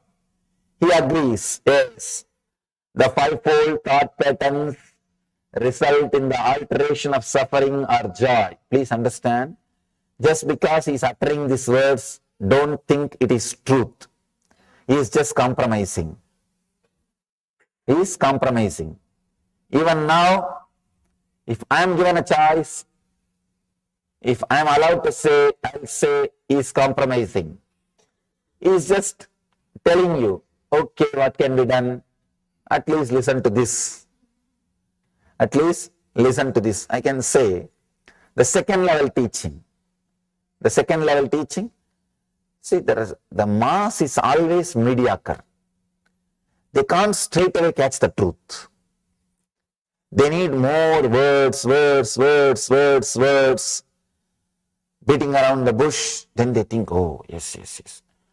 People I have seen always, if the book is too big, they think this is very valuable. It's very valuable. Even in our own gallery I have seen, the big books sells. The small books, straight away I give you simple truths. People, no. This book, yes, looks like message of Swamiji. I can read forever.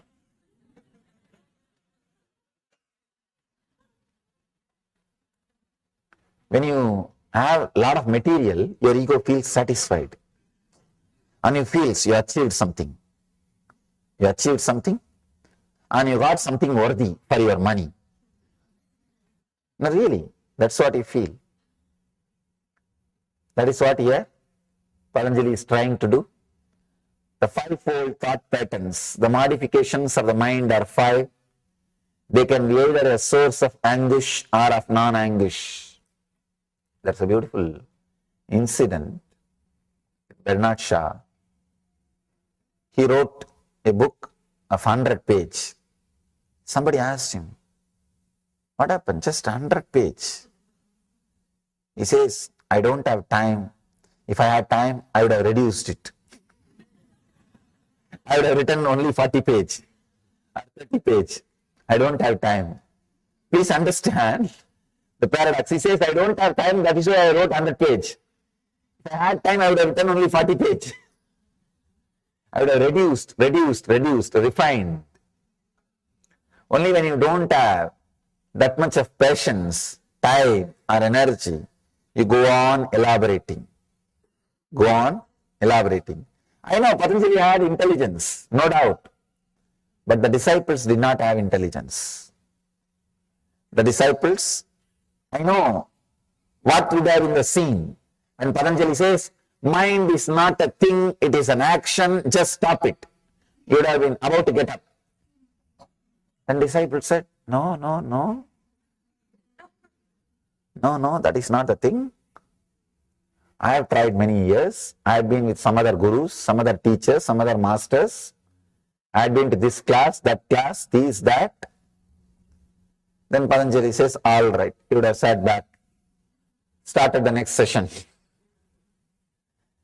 The fivefold thought patterns result in the alteration of suffering or joy.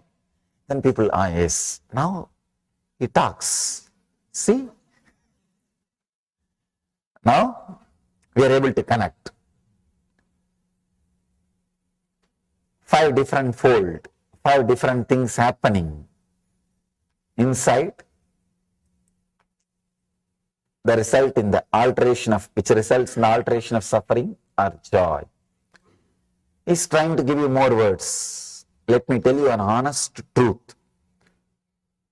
All answers are only diverting you from the question, never attending the question, including the answers I give. It's only diverting you from the question, because no question can be answered. There's no question which can be answered. For example, you ask, what is worry? I say, the continuous thoughts which goes on inside you, the inner chatter is worry. What have you understood? At least I have not understood. When you have more words, now you are tired to think further.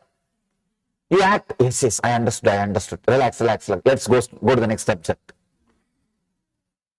Otherwise, what do you know about that continuous thoughts or inner chattering which is disturbing? All these are different words. When familiar words are uttered, to explain unfamiliar words, you understand that as an answer. That's all. When I utter some familiar words, which you think you know already, as a response to the question of the unfamiliar words, which you think you don't know, you think I answered your question. That's all. Otherwise, there is no question which can be answered. There is no question, no answer. Both are game. You act as if you are asking. I am acting as if I am answering. Just both of us are enjoying our company. That's all, each other's company. Nothing else. Then directly we can enjoy. Why this game? That is the truth. That is the real truth. Without knowing this truth, we are continuously playing the game. We are going on playing.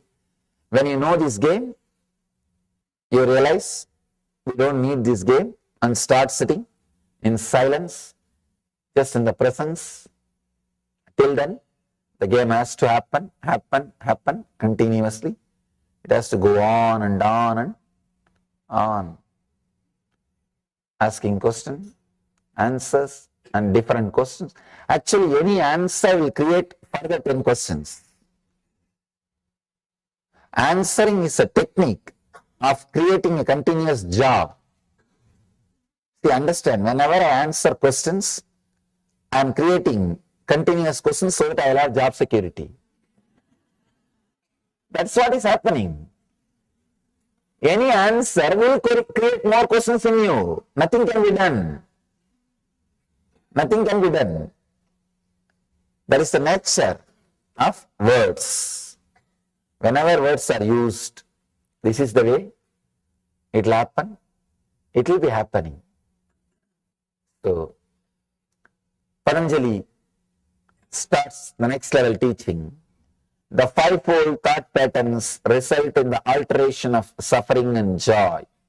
Then immediately you accept, yes, see, I have suffering and joy. He also agrees. I think I can listen to him. He's an intelligent guy.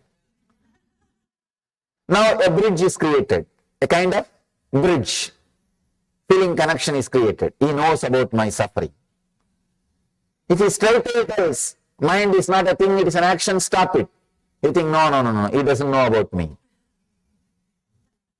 He doesn't know about you. You think he is not sympathizing with you. You are not. See, we don't want best things. We want things with which we can relate. That's all.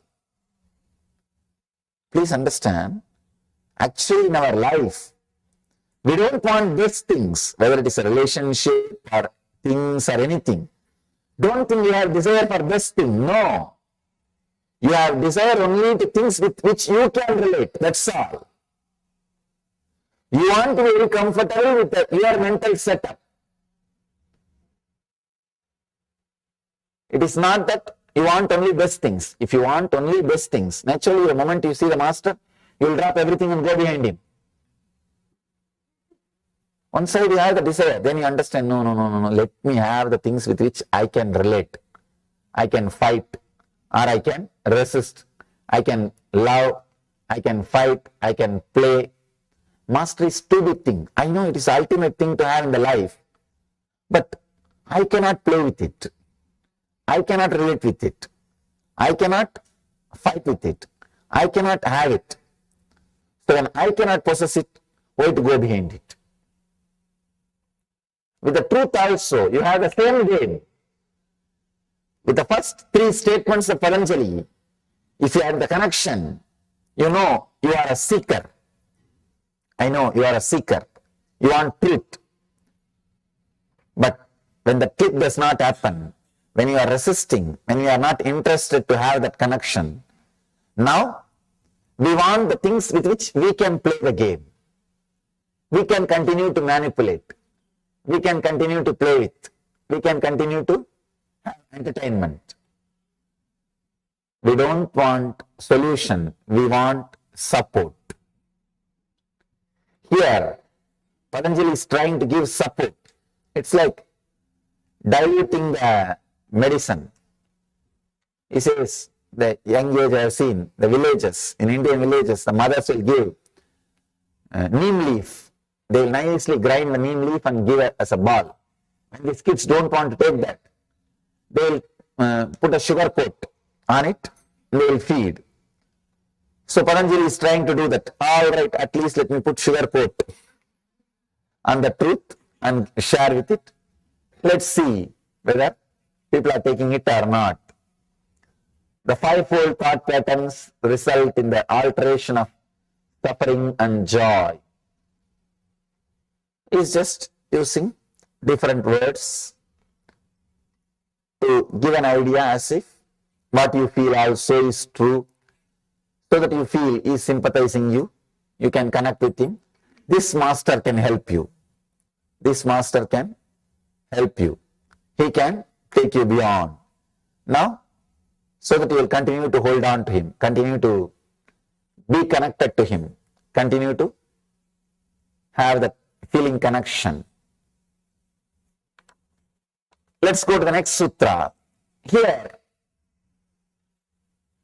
the next sutra, sixth sutra, Patanjali is explaining that 5 modifications of the mind: pramana, viparyaya, kalpa, nidra, smrutayaha.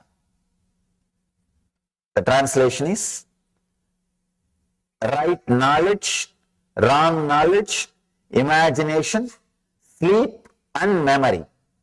These are the 5 modifications which may lead to suffering or joy, anguish or non-anguish.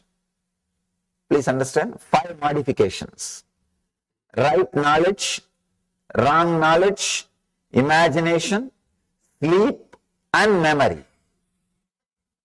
Let us understand one by one. Is a real master. Is a real master. Even in the second level teaching, he is not losing his truth. He might have put the sugar coat, but he is not reducing the strength of the medicine. That is the mastery you need. How much ever you compromise and try to relate with the disciple, the undercurrent, what needs to be transmitted, should continue to happen. Should continue to happen. So here, Patanjali is doing that job very beautifully. He says, right knowledge. First thing he says, which can lead to suffering or joy, first thing is right knowledge. You may think. Right knowledge is also a binding, he says. It is binding. Many times, even though it is right knowledge, even then, it's a mind. Even though it's right knowledge, it's a mind. Going beyond right knowledge and wrong knowledge, that is enlightenment. Even the right knowledge is bondage. There is a beautiful story by Ramakrishna. One guy was caught by 3 thieves in the forest. They robbed him completely. One thief said, let us kill him. Why to leave him? The second guy says, no, what is the need of killing? Unnecessary. Let us tie him in the tree and go away. Third guy, he waits after the other 2 guys leave. The third thief, he comes near and releases him, says, all right, I'll show you the way, go to the nearby village and escape. He leads him to the nearest highway, leaves him. Then that guy who got robbed, he asked the thief, even though you are a thief, you helped me. Why don't you come to my house and have a cup of tea? Thief says, no, after all I am a thief. I can only help you this much. You go on your own, now I will go on my path. So these 3 thieves are the 3 characters.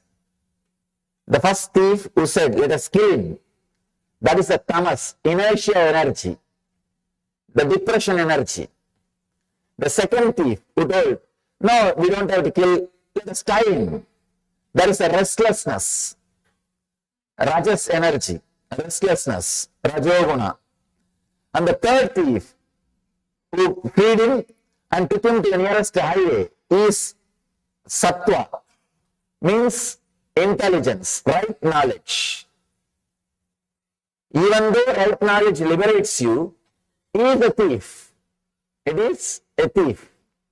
That is why Patanjali says, Patanjali puts even right knowledge as a modification of your mind. He says these 5 modifications can lead to suffering or joy.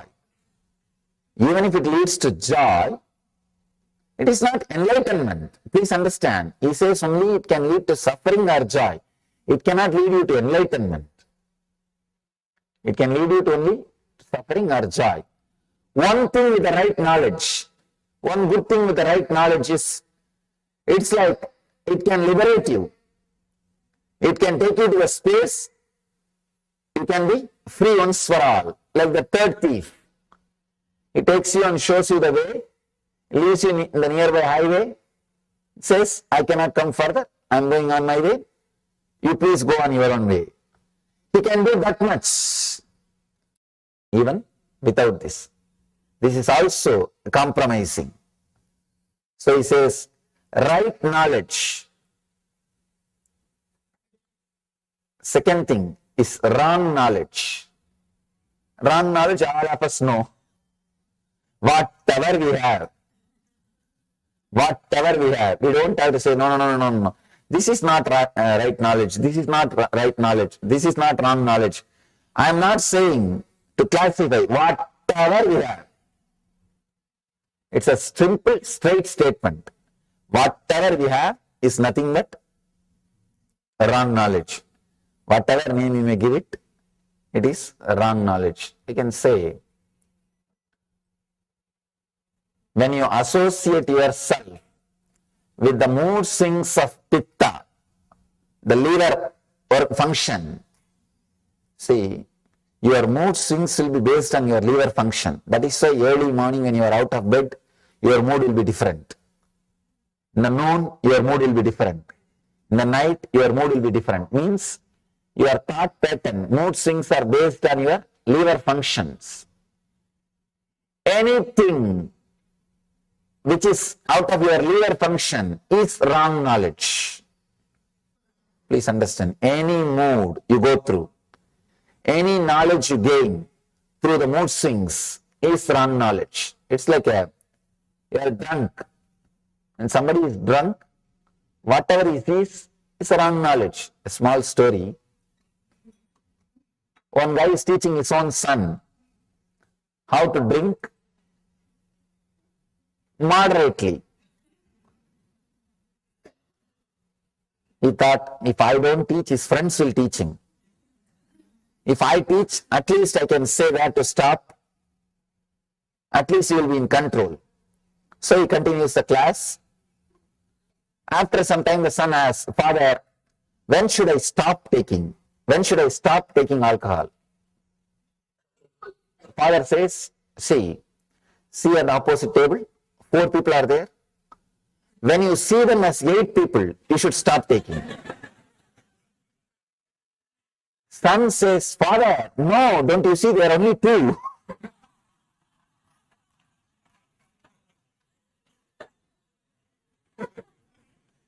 So anything based on your pitta, means liver function, is wrong knowledge.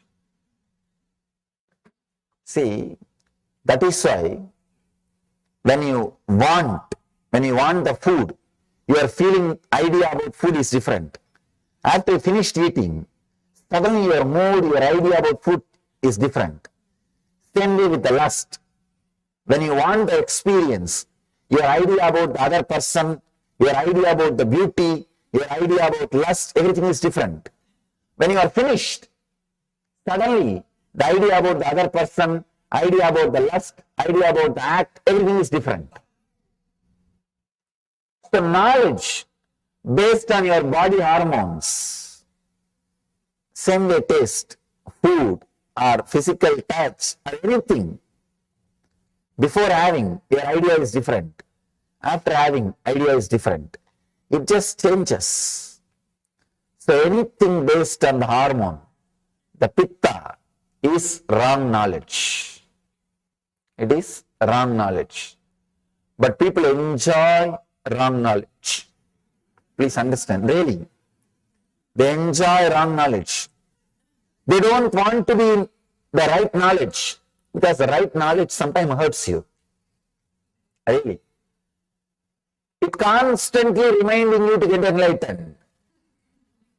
It's like a constant nagging. Get enlightened, get enlightened, get enlightened. You just want to switch it off. That is why so much of alcohol, understand, so much of alcohol in the humanity, well, you know, right knowledge awakens spiritual seeking in you, which is very costly. Your whole life will be different. You have to enter into a new zone, new space, which is risky. You may not know about that new zone. So you want to be in your old cozy field. You say, no, forget about it. This house is enough, this wife is enough, this car is enough, this office is enough, let me run. You are afraid to enter into the zone of seeking, because seeking is such, it will just take away your whole life. It is internal tsunami. It just changes you. Nothing else is required. You are new. You are washed. You are fresh. Whatever needs to be taken away from you, leaves you. Only whatever needs to be left is left. It's a very powerful internal tsunami. When you are afraid of that, the right knowledge means reality always leads you to seeking. In the world, there are only two categories. One, seekers. Another one, people who are addicted. That's all. You can't be between. Either you have to be a seeker or you have to be addicted. Because you have to escape from the right knowledge. You have to put that off. You have to switch it off. You have to divert yourself. You can't be constantly in the right knowledge. Because right knowledge constantly asks you to seek further, seek further, seek further. It doesn't let you rest. It doesn't say, no, you can lie down, I will come tomorrow. No. It's like credit card company. Constantly calling you. Constantly calling you. So seeking does not let you rest. That is why all over the world, why do you think all over the world in all cultures, alcohol is like a habit? Alcohol is next to food, consumed next to food, because man wants to be in wrong knowledge. He wants to be in delusion. He wants to be deluded.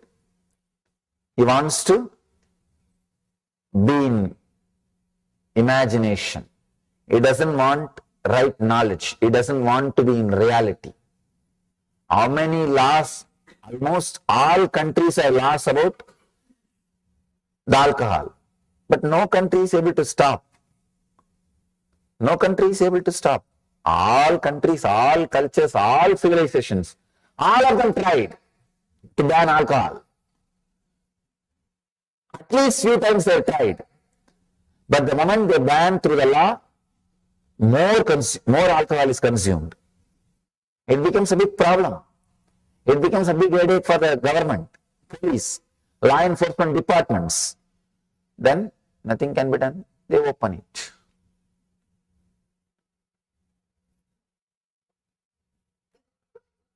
There's only one thing which can liberate human beings from alcohol. That is encouraging spiritual seeking. Just like we have so many insurances, we should create one more insurance. If you are doing spiritual seeking and lose something, they are insured. If a civilization can ensure spiritual seeking, if civilization can give you assurance, be a spiritual seeker, you will not lose anything. Our civilization, society setup is created in that way. In India they tried. And the experiment was really successful. If you are a seeker, you will never lose anything in that society. In my case, I lived cream of my life is youth. Between 17 to 25, I never studied nor worked for a society. If I was in any other country, I would have been put in the homeless asylum. homeless shelter or mad people asylum. They would have put me in all psychotherapy, psychiatry, psychopathy, all kinds of pathies and therapies and deprogramming programs. They would have put all possible medicines and doses on me. But the great civilization, the great society did not do that to me. When I was on my own, when I started seeking, it had sympathy, it had passions, it had compassion. Apart from that, it gave me food, shelter, clothes, everything with respect. Understand? Not saying you are an unwanted guy, but we have to maintain what to do. No. Not with that feeling. How the homeless people are served. The developed countries, how the homeless people are treated. We will give you food. You are an unwanted guy. What to do? We will give you what you need. At least don't become a criminal. We will give you what you need. Just keep quiet. Not with that unwanted feeling. No. With encouraging. Please do it. You are right. You are right. Anywhere, if I am given food without they touching my feet, I am not supposed to accept. And that is the way I lived. Understand? You can't imagine giving food to a homeless guy and touching his feet with respect. Can you imagine? No. You can't imagine in the developed countries, you will give food and shelter and clothes and whatever needed to a homeless guy and fall at his feet and do namaskar. Offer your respect. Saying you are right, please, you are encouraged, please do what you are doing. No. But the civilization did it. The society did it. When I go around all over the world, I understand. I am surprised. The civilization was built for enlightenment. It is built to create enlightened beings. Many times people ask me, why only in India so many enlightened masters are there? Why they are not spread all over the world? They should have been spread. God should have sent here and there. Why they are all completely concentrated in India? Please understand, it is not an accident. It is an incident. The civilization itself is prepared, trained, created for enlightened masters. Same way, there are many things missing. They don't have 911, as I told you yesterday. They don't have many things which developed countries have. But there are few things which no other civilization can produce. The insurance for seekers. The whole society is an insurance for seekers. Whole civilization is insurance for seekers. Billions and billions of rupees are spent in creating infrastructures, basic needs for the seekers who wander all over the country. Billions of dollars is spent by philanthropists. The first philanthropy activity in India is not creating education infrastructure or medical infrastructure. Infrastructure for seekers. That is the first priority. In India, any rich man, see in the developed countries, any rich man, if he is fed up with the money, he wants to do charity. Only when he feds up with the money, he will do charity. When he feds up with the money and he wants to do charity, in the developed countries, he may create an hospital or he may create a school. But in India, if he is fed up with the money and if he wants to do charity, first thing will be, he will create a monastery or a temple. Means infrastructure for seekers. The whole civilization is directed towards enlightenment, towards seeking. So only if you give assurance and respect for seeking, only the civilization which gives assurance and respect for seeking can be liberated from alcohol. If any civilization needs liberation from addiction of alcohol, if it wants to save its citizens from alcohol, The one and only way is encourage seeking. Encourage right knowledge. Lead people towards enlightenment. Lead them towards the conscious growth. Lead them towards superconsciousness. That is the one and only way to liberate from alcohol. Till then, alcohol will continue to rule. The addictions will continue to be there. The drugs, the products, which gives the kind of the illusory feeling, will continue to exist either directly or indirectly, legally or illegally, in the society or undercover. It will continue to exist because man cannot live without right knowledge or wrong knowledge. Right knowledge always leads to seeking. If that is not encouraged, that is not accepted in the society, if that is not the right track which he can take up, if he is not respected, taken care, if he takes up the right knowledge, naturally what he will do? He has no other option. He has to take the wrong knowledge. He has to take the other side. So any civilization wants to save its citizens, its people, from the addiction or products which creates delusions and illusions. The one and only way is encourage right knowledge. Let that civilization think about encouraging seeking. Let that civilization think about supporting the seeking. In India, I have seen every 30 miles you will have a place for resting and food if you are a seeker. Because I walked length and breadth of India. Maximum I can walk only 30 miles per day. So I have to rest.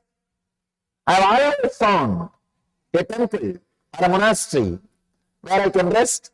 I am respected, supported just because I am a seeker. No other qualification. No ID card is required.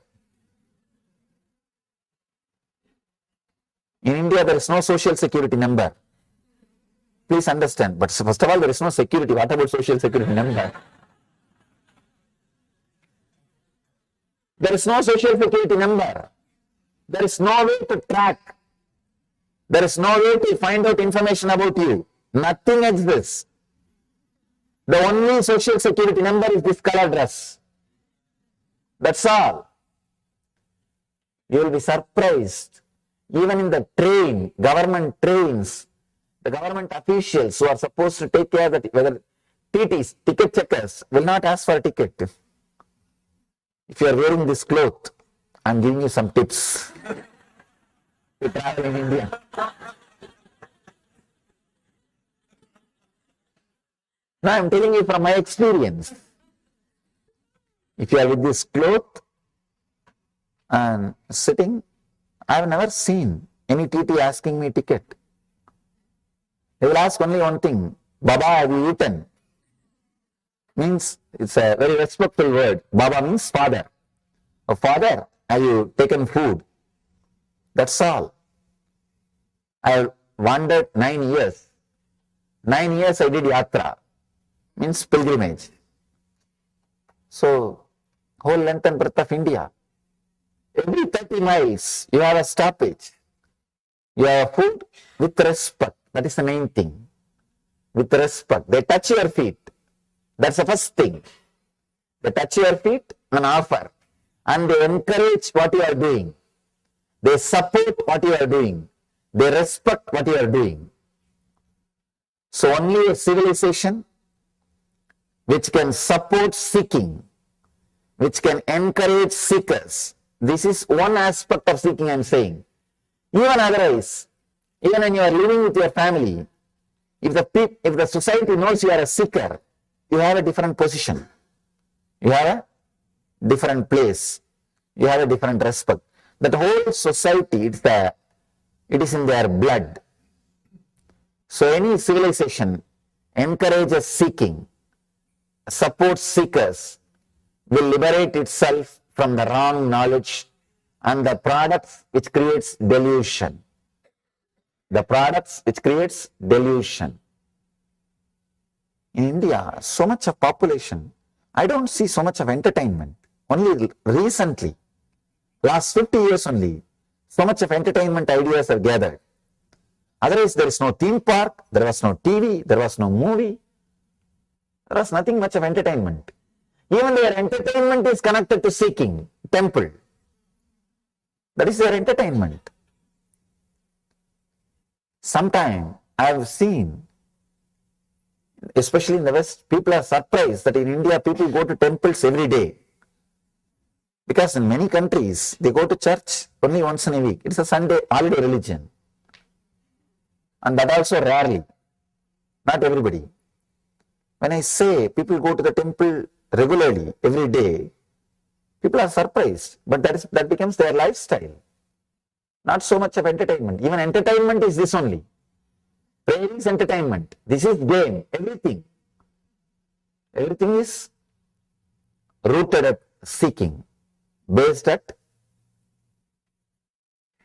the search for enlightenment. So civilization which encourages right knowledge helps their citizens to go beyond wrong knowledge, to go beyond addictions. Right knowledge, wrong knowledge, the third pattern, third mental structure, third chitta vritti is imagination. This is another one big problem. This imagination can lead you to right knowledge or wrong knowledge.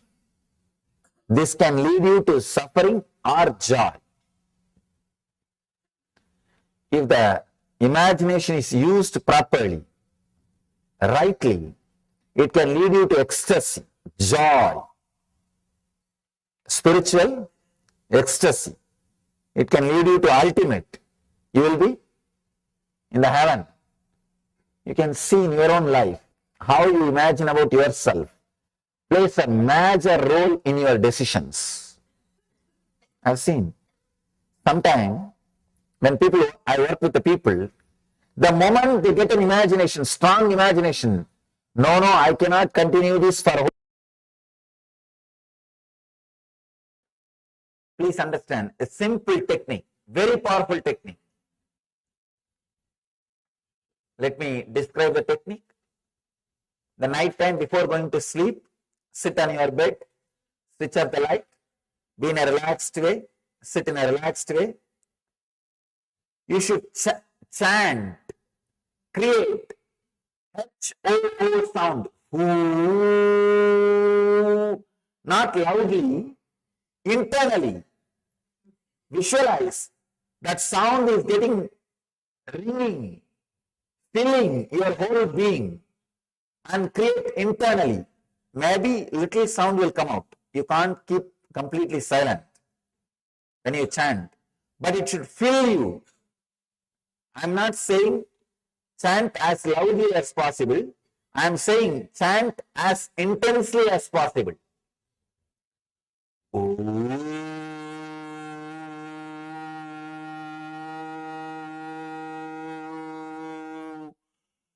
The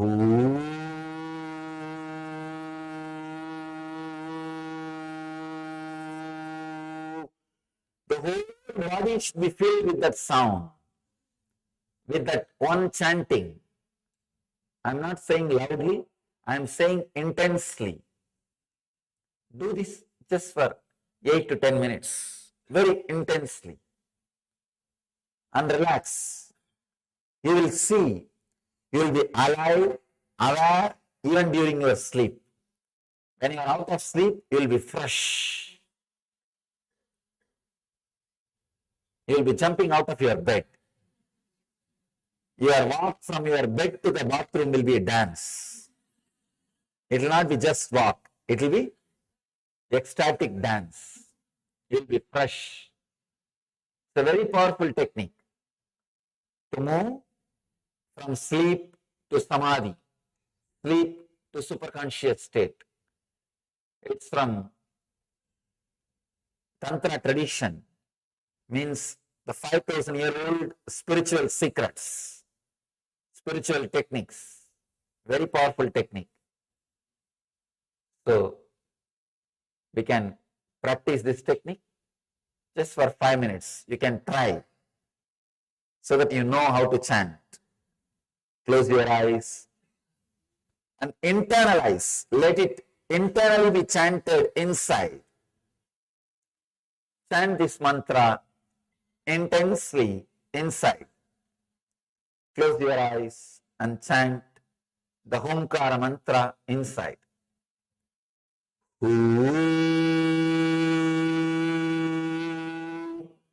As intensely as possible.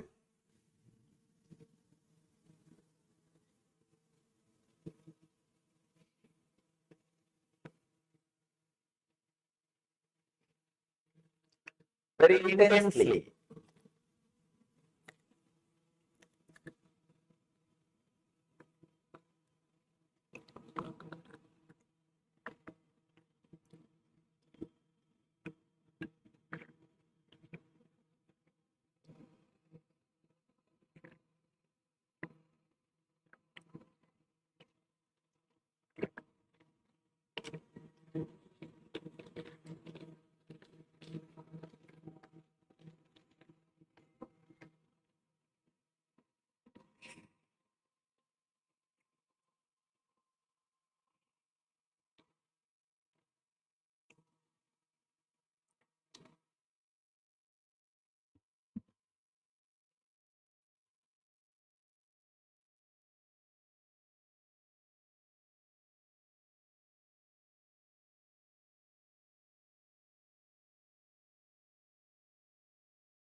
Stop.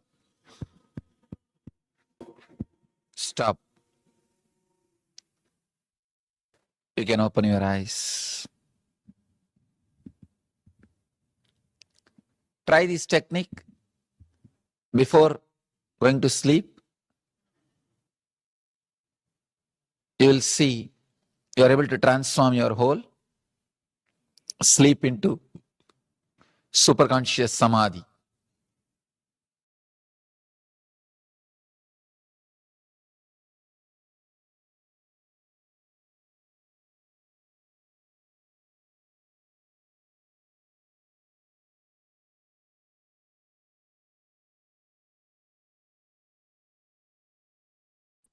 Yes. So just relax from this meditation. And as previously Swamiji has revealed on how to be established in your own nature, Swamiji says that just like walking is your action, talking is your action, mind is also an action. You can stop walking. If you can stop your walking, if you can stop your talking, then why not thinking? Thinking is also your action. So decide this moment. It is my action. Let me stop. That's all. Mind is not a thing, it is an action. Without having what you call as mind and living your life is what the SPH calls the living enlightenment. So let's take a few minutes and contemplate on this truth. Mind is an action. Mind is not a thing. Mind is an action. Just stop it.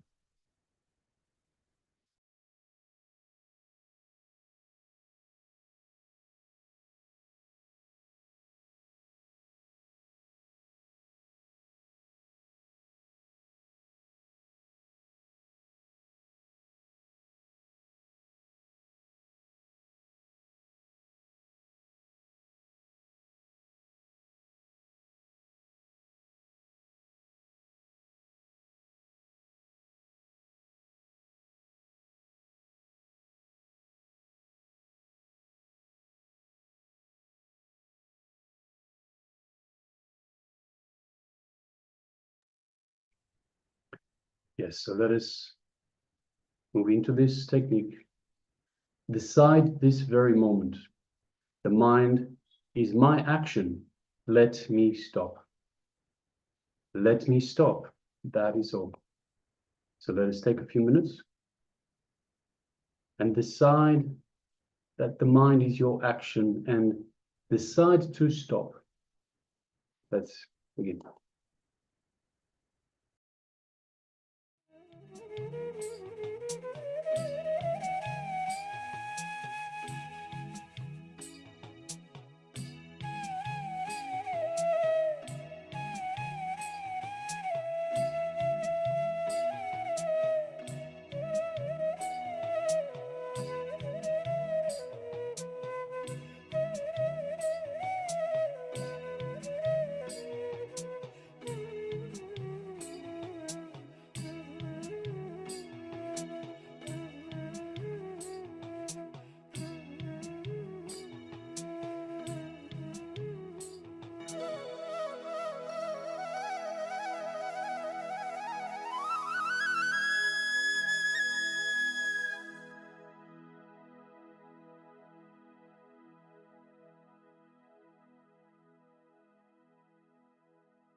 Yes. Slowly relax.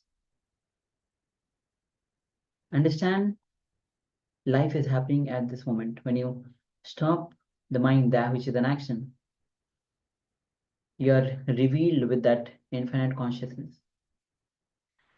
All right, with this, now we'll be entering into the power manifestation. And today's power manifestation is on the power of remote vision.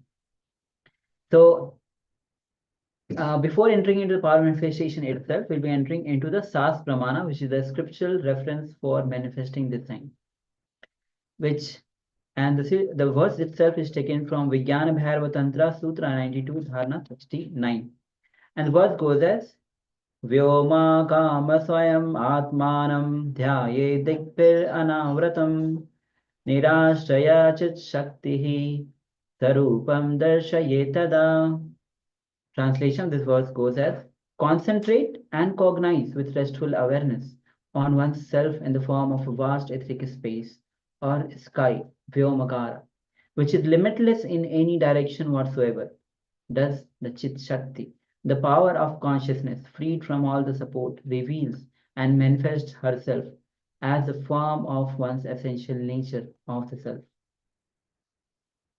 So with this, let's get ready to manifest the power of remote vision. So in this round, with the acharyas, we'll be looking at an image. And through the power of third eye, through the power of remote vision, see all the details of the image that the acharyas are looking at. So if you wish, you can close your eyes or you can open your eyes as well. And just sit with your head, neck, spine in a straight line without moving. And visualize Swamiji in your inner space. Any sweetest moment that you cherish with Swamiji, just remember that.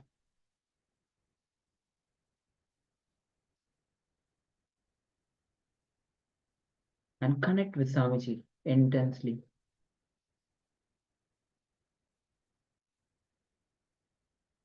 Nothing other than Swamiji exists. Nothing other than Paramashiva exists.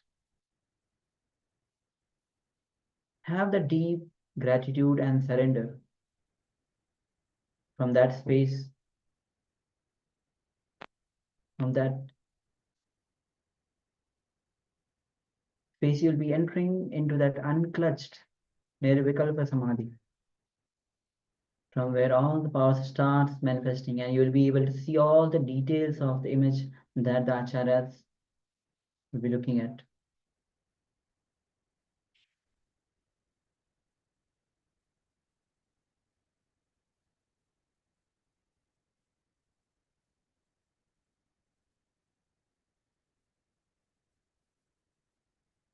So gently bring your awareness to the third eye, and through your third eye, connect to Swamiji's third eye. Gaze at Swamiji's third eye.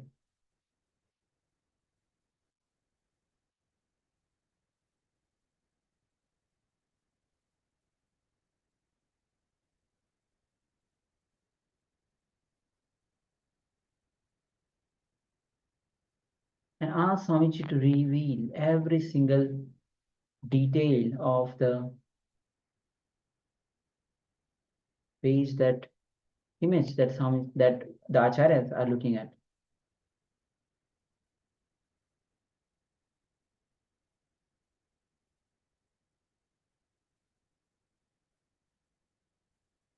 Now let's start chanting the Mahavakya.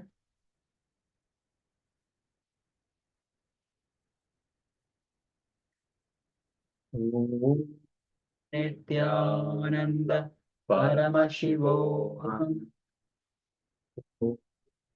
Nithyananda Paramashivoham Nithyananda Paramashivoham. That strong declaration to manifest this power. Ask Swamiji to reveal every single detail of the image the acharyas are looking at. So let's begin this manifestation. Nithyananda